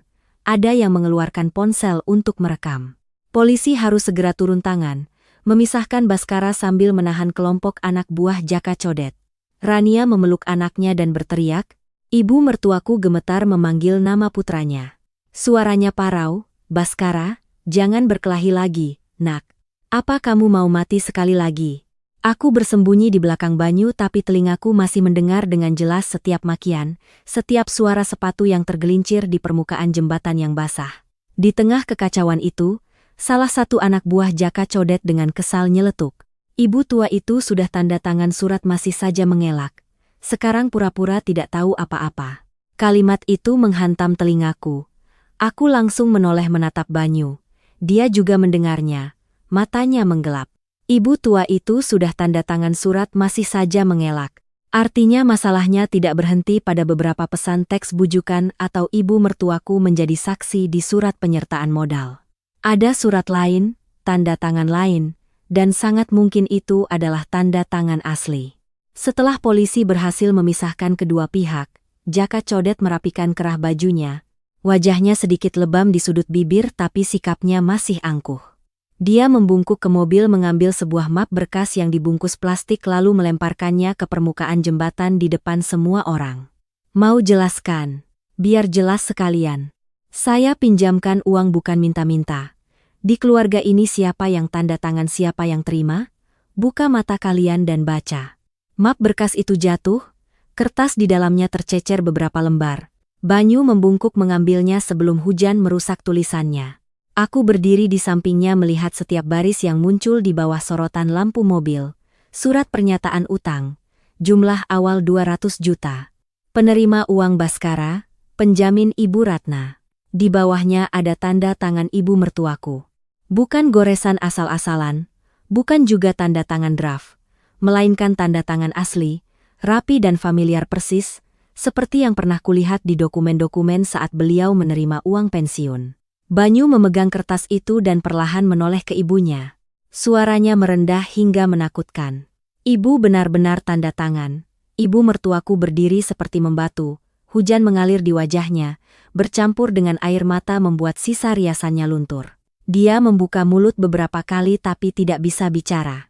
Sampai Banyu bertanya lagi. Barulah dia mengeluarkan satu kalimat yang begitu pelan hingga hampir tidak terdengar. Ibu tanda tangan karena ibu pikir hanya pinjam sementara beberapa bulan. Pengakuan itu membuat Rania yang memeluk anaknya langsung jatuh terduduk. Baskara juga berdiri terpaku, wajahnya lebam, bibirnya gemetar. Sementara aku, meskipun sudah siap mental bahwa ibu mertuaku tidak polos, tetap merasa hatiku dingin. Ternyata dia tidak hanya dimanfaatkan. Dia telah meletakkan tangannya sendiri di atas surat pertama, membuka pintu bagi Baskara untuk masuk ke dalam lingkaran utang. Lalu ketika semuanya lepas kendali, dia malah ingin mendorongku maju untuk menutupi lubang itu. Ibu mertuaku menangis terisak. Ibu hanya ingin menyelamatkan kakakmu. Dia bilang proyeknya macet modal beberapa bulan saja akan kembali. Ibu takut kerabat tahu dia kekurangan. Takut orang meremehkan putra ibu. Ibu tidak tahu dia pinjam lagi. Tidak tahu bunganya jadi berlipat ganda. Banyu menatapnya, matanya memerah tapi tidak meneteskan air mata. Ibu takut orang meremehkan dia, jadi ibu berniat membiarkan istriku yang membayarnya. Ibu takut dia kehilangan muka, Lalu muka aku dan laras ibu buang kemana? Tidak ada yang menjawab. Hujan semakin deras. Jaka Codet berdiri di satu sisi melihat keluargaku hancur berantakan sambil tersenyum sinis. Dia berkata, awalnya 200. Setelah itu si Baskara pinjam lagi, bunga berbunga, gali lubang tutup lubang. Sekarang hampir 1 miliar itu urusan keluarga kalian. Saya hanya butuh uang. Banyu tertawa, tawa yang sangat pelan, tapi begitu pahit hingga aku mendengarnya pun ikut sakit. Dia menatap ibunya, menatap Baskara, lalu akhirnya menatapku. Pada akhirnya di seluruh keluarga ini hanya ada satu orang yang waras, dan itu adalah orang yang diseret masuk untuk dijadikan tameng.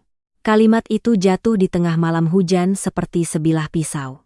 Tidak ada yang bisa membantah karena semua bukti sudah tergeletak di sana, basah oleh hujan, dingin, tapi lebih jelas dari pembelaan apapun.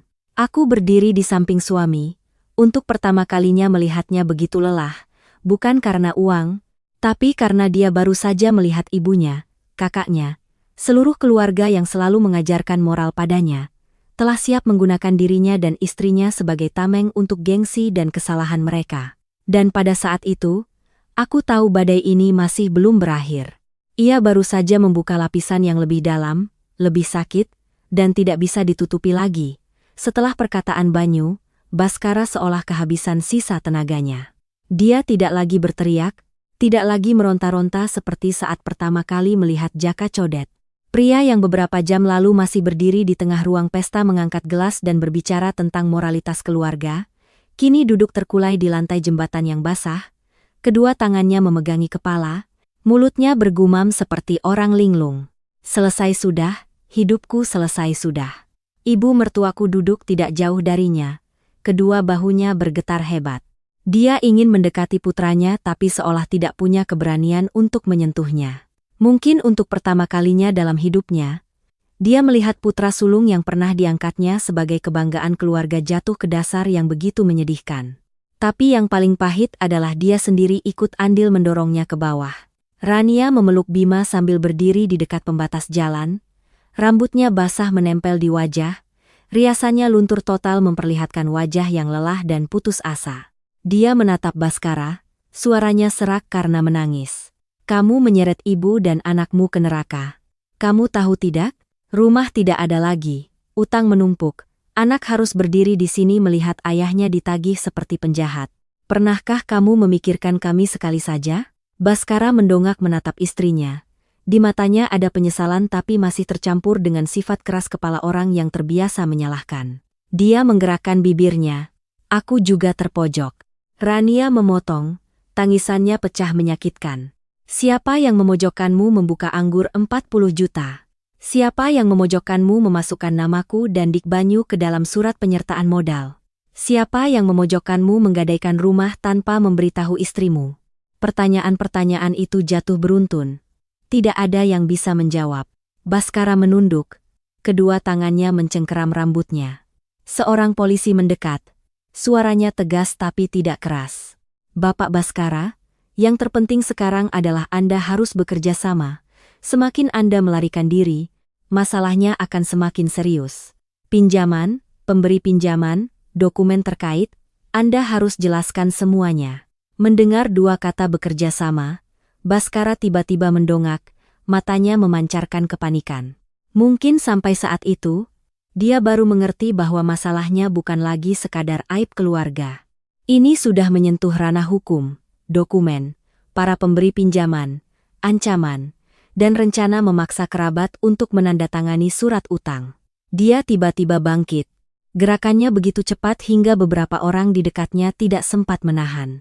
Tidak, aku tidak mau pergi kemana-mana. Dia berteriak lalu berlari ke arah sepeda motor yang terparkir di tepi jembatan. Mungkin itu motor yang dia pakai sebelumnya. Jaka Codet yang berdiri di dekat situ menyeringai. Sementara polisi langsung bereaksi, tapi sebelum mereka sempat menghalangi, sebuah bayangan kecil melesat menembus hujan. Bima berlari memeluk erat kaki ayahnya. Usianya baru 6 tahun lebih, tubuhnya kecil, jaket tipisnya basah kuyup. Kedua tangan mungilnya mencengkeram celana Baskara seolah takut jika dilepaskan, ayahnya akan benar-benar menghilang. Dia menangis terisak, Suara anak kecilnya pecah di tengah malam hujan. Ayah, jangan tinggalkan aku. Aku tidak butuh rumah besar. Aku hanya butuh ayah pulang. Seluruh jembatan hening. Bahkan Jaka Codet pun tidak berkata apa-apa.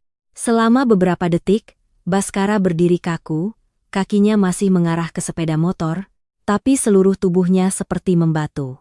Dia menunduk menatap putranya.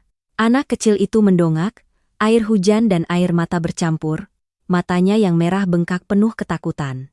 Dia berkata lagi, lebih pelan tapi lebih menyakitkan, "Ayah, jangan mati, jangan lari lagi. Teman-temanku tidak perlu tahu ayah kaya kok." Aku memalingkan wajah sejenak. Kalimat polos itu membuat dadaku sesak. Orang dewasa bisa membangun seluruh hidupnya dengan gengsi, dengan pamer, dengan hidangan mewah. Tapi seorang anak kecil hanya butuh seorang ayah yang tidak meninggalkannya di tengah hujan. Baskara perlahan berlutut di depan anaknya. Dia mengulurkan tangan memeluk Bima lalu menangis seperti anak kecil. Tidak ada lagi penampilan kakak tertua, tidak ada lagi suara gagah, tidak ada lagi topeng kesuksesan. Yang ada hanya seorang pria gagal yang memeluk putranya di tengah jembatan, menangis hingga bahunya bergetar hebat. Banyu mendekat, kali ini suaranya tidak lagi setajam sebelumnya, tapi setiap katanya masih berat dan jelas. "Kamu salah karena gengsi, salah karena serakah, salah karena berpikir jika bisa menarik orang lain ke bawah maka kamu akan selamat. Tapi jika kamu lari sekarang, Bima seumur hidup tidak akan bisa mengangkat kepalanya. Dia bisa hidup di rumah kecil, makan seadanya, tapi dia tidak bisa tumbuh dengan bayang-bayang seorang ayah pengecut." Baskara memeluk anaknya lebih erat, mulutnya tercekat tidak bisa berkata-kata. Rania berdiri di belakang, air matanya mengalir deras, tapi tatapannya sudah berbeda, bukan lagi hanya kepanikan, melainkan ada sesuatu seperti sebuah keputusan. Polisi melihat situasi sudah mereda lalu mendekat dan berkata dengan jelas, "Bapak Baskara, Anda perlu ikut kami untuk dimintai keterangan. Jika Anda bekerja sama menjelaskan rincian pinjaman, proses nyimbangan, pihak-pihak terkait, dan apakah ada tindakan pemaksaan atau ancaman, semuanya akan dipertimbangkan sesuai aturan. Tapi jika Anda melarikan diri, Anda hanya akan memberatkan diri sendiri." Jaka Codet mendengar itu raut wajahnya juga berubah. Awalnya dia masih angkuh, tapi ketika polisi meminta untuk menyediakan dokumen pinjaman lengkap, suku bunga, cara penagihan, dan siapa saja yang ikut menagih, dia mulai merendahkan suaranya, "Saya hanya ingin uang saya kembali. Kalau keluarga mereka kooperatif, bisa dicicil juga tidak apa-apa, saya tidak mau memperbesar masalah." Banyu menatapnya dingin dan berkata, "Waktu Anda video call mengancam akan menempel surat utang, Anda tidak bicara selembut itu." Jaka Codet mengatupkan bibirnya, tidak menjawab. Penampilan sombongnya saat baru turun dari mobil sudah berkurang lebih dari separuh. Karena dia mengerti, sekali kasus ini dicatat lengkap, bukan hanya Baskara yang akan bermasalah, seluruh jaringan pinjaman berbunga tinggi dan ancaman terhadap keluarga juga bisa terbongkar. Tepat saat semua tampak mulai mereda, Rania tiba-tiba angkat bicara. Suaranya masih gemetar, tapi kali ini sangat jelas. Mas Baskara masih menyembunyikan sejumlah uang. Baskara mendongak, wajahnya berubah. "Rania, diam kamu." Rania menatap suaminya, matanya merah bengkak tapi tidak lagi menghindar. "Aku sudah cukup diam. Karena aku diam makanya anakku harus berdiri di sini menangis di tengah hujan." Dia menoleh ke polisi dan mengucapkan setiap kata perlahan. Dia punya lebih dari 300 juta di sebuah rekening atas nama kenalan di luar negeri. Uang itu katanya untuk jalan keluar. Aku tahu kata sandinya karena sekali waktu dia mabuk, dia membuka ponselnya di depanku. Kalimat itu membuat semua orang tertegun. Baskara menatap istrinya seperti melihat orang asing. Mungkin dia tidak pernah menyangka wanita yang baru saja berlutut menangis memohon orang lain menyelamatkan suaminya di restoran, kini justru menjadi orang yang membongkar rahasia terakhirnya. Rania memeluk anaknya, suaranya tercekat tapi tegas. "Kamu menyiapkan jalan keluar untukmu, sedangkan aku dan anakmu kamu tinggalkan dengan utang. Hari ini jika aku masih menyembunyikannya, akulah yang bersalah pada anakku." Aku menatap Baskara. Untuk pertama kalinya di matanya tidak ada lagi ruang untuk membela diri. Semua jalan lari, dari jembatan, sepeda motor, hingga uang yang disembunyikan, semuanya telah diblokir oleh anak dan istrinya sendiri yang dia pikir bisa ditinggalkan, dan aku tahu setelah malam itu, bagaimanapun masalah ini diselesaikan, citra kakak tertua yang sukses milik Baskara telah benar-benar mati di bawah hujan ini. Setelah malam itu, Baskara dibawa untuk dimintai keterangan guna menjelaskan seluruh pinjaman, dokumen yang ditandatangani, orang-orang yang terlibat, dan juga draft perjanjian penyertaan modal yang akan dia sodorkan kepada kami. Masalah ini bukan lagi sekadar makan malam keluarga yang tagihannya ditinggalkan, bukan lagi sekadar adu mulut antar kerabat. Ini telah menjadi serangkaian kesalahan yang terdokumentasi, dengan bukti, dengan adanya korban ancaman, dan indikasi menyeret kerabat untuk menanggung utang yang bukan milik mereka. Jaka Codet dan teman-temannya juga tidak lagi bisa mempertahankan sikap angkuhnya seperti saat di jembatan. Ketika polisi mulai menanyakan cara perhitungan bunga, metode penagihan, panggilan-panggilan intimidasi, dan tindakan melibatkan anggota keluarga untuk menekan, dia dengan cepat melunak. Orang sepertinya terbiasa melihat orang lain takut dan menghindar. Tapi malam itu semuanya telah direkam, setiap kata, setiap kalimat. Ada hal-hal yang saat masih dalam kegelapan terasa sangat menakutkan, tapi begitu dibawa ke terang, ia pun mulai gemetar di hadapan hukum. Ibu mertuaku setelah itu harus menjual sebidang tanah kecil yang pernah disimpannya untuk hari tua. Tanah itu tidak cukup untuk melunasi semuanya, tapi cukup untuk menahan sebagian gelombang utang yang menerjang. Hari saat beliau menandatangani surat jual, ku dengar dari cerita Banyu, beliau duduk sangat lama di teras rumah, matanya menatap halaman yang kosong. Disitulah selama bertahun-tahun beliau biasa duduk minum teh, pamer pada tetangga bahwa putra sulungnya sukses besar, bahwa keluarganya diberkati, bahwa anak cucunya tidak kalah dari siapapun. Sekarang, tempat yang sama menjadi saksi bisu saat beliau diam-diam menjual aset terakhirnya untuk masa tua. Baskara setelah syok malam itu juga tidak lagi punya jalan untuk menghindar. Dia menjual mobil, jam tangan, dan barang-barang yang pernah digunakannya sebagai topeng kesuksesan. Sesi pemeriksaan silih berganti, utang-utang yang disembunyikan dari istrinya perlahan terbongkar. Awalnya dia masih menunduk, sesekali menghela napas seperti orang yang terpojok. Tapi ketika Rania membawa Bima pulang ke rumah orang tuanya, barulah dia benar-benar terdiam. Rania tidak langsung menggugat cerai. Dia berkata pada ibu mertuaku bahwa dia butuh waktu, perlu membawa anaknya menjauh dari kebisingan, dari gosip, dan dari bayang-bayang berat utang yang menggantung di atas kepala. Dia juga mengucapkan satu kalimat yang kelak selalu kuingat. Aku tidak mau Bima kehilangan ayah, tapi aku juga tidak mau dia besar dengan pemikiran bahwa laki-laki boleh berbuat salah lalu cukup dengan menangis untuk dimaafkan. Mendengar kalimat itu, aku lebih merasa kasihan padanya daripada marah. Karena dalam kalimat itu ada kelelahan seorang istri yang dibohongi, sekaligus kasih seorang ibu yang masih ingin menjaga jalan yang paling tidak menyakitkan untuk anaknya. Kerabat berubah begitu cepat hingga terasa pahit. Orang-orang yang dulu memuji Baskara hebat, yang mengangkat gelas menyebutnya kakak tertua yang bertanggung jawab, kini menyebut namanya dengan gelengan kepala dan helaan napas. Beberapa video dari malam di jembatan yang direkam oleh pengendara menyebar di beberapa grup lokal. Tidak ada yang bicara langsung di depan, tapi semua orang tahu apa yang dibicarakan di belakang. Gengsi yang dijaga oleh ibu mertuaku dan Baskara selama bertahun-tahun, akhirnya pecah dengan cara yang paling ribut. Aku tidak merasa senang karena itu. Sungguh tidak. Kadang-kadang aku berpikir, andai saja mereka mau hidup jujur lebih awal, mau saling berkata keluarga kita sedang sulit lebih awal, mau menundukkan kepala di hadapan kenyataan lebih awal. Mungkin semuanya tidak akan sejauh ini. Orang bisa menjadi miskin, bisa menjual aset, bisa memulai lagi dari rumah yang lebih kecil, dari meja makan yang lebih sederhana. Tapi ketika sudah terbiasa menggunakan gengsi untuk menutupi utang, menggunakan kata-kata manis untuk menutupi kebenaran, maka semakin lama ditutupi, lubang di bawahnya akan semakin dalam. Suatu sore setelah itu, ibu mertuaku datang ke rumah kami.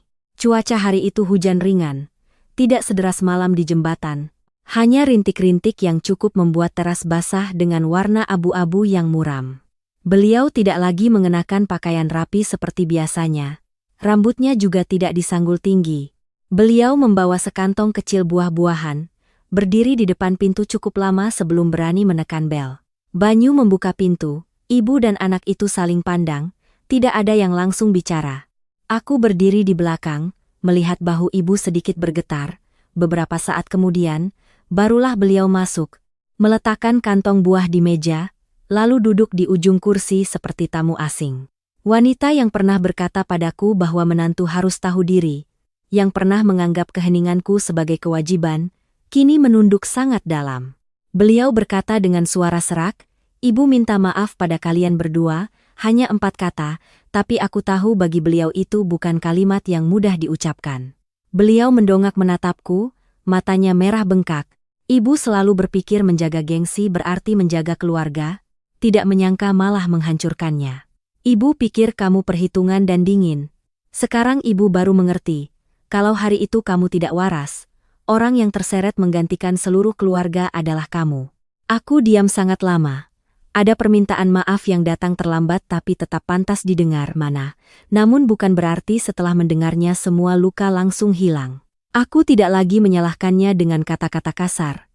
Karena melihatnya saat itu, aku mengerti beliau juga telah membayar harga dengan cara yang sangat mahal.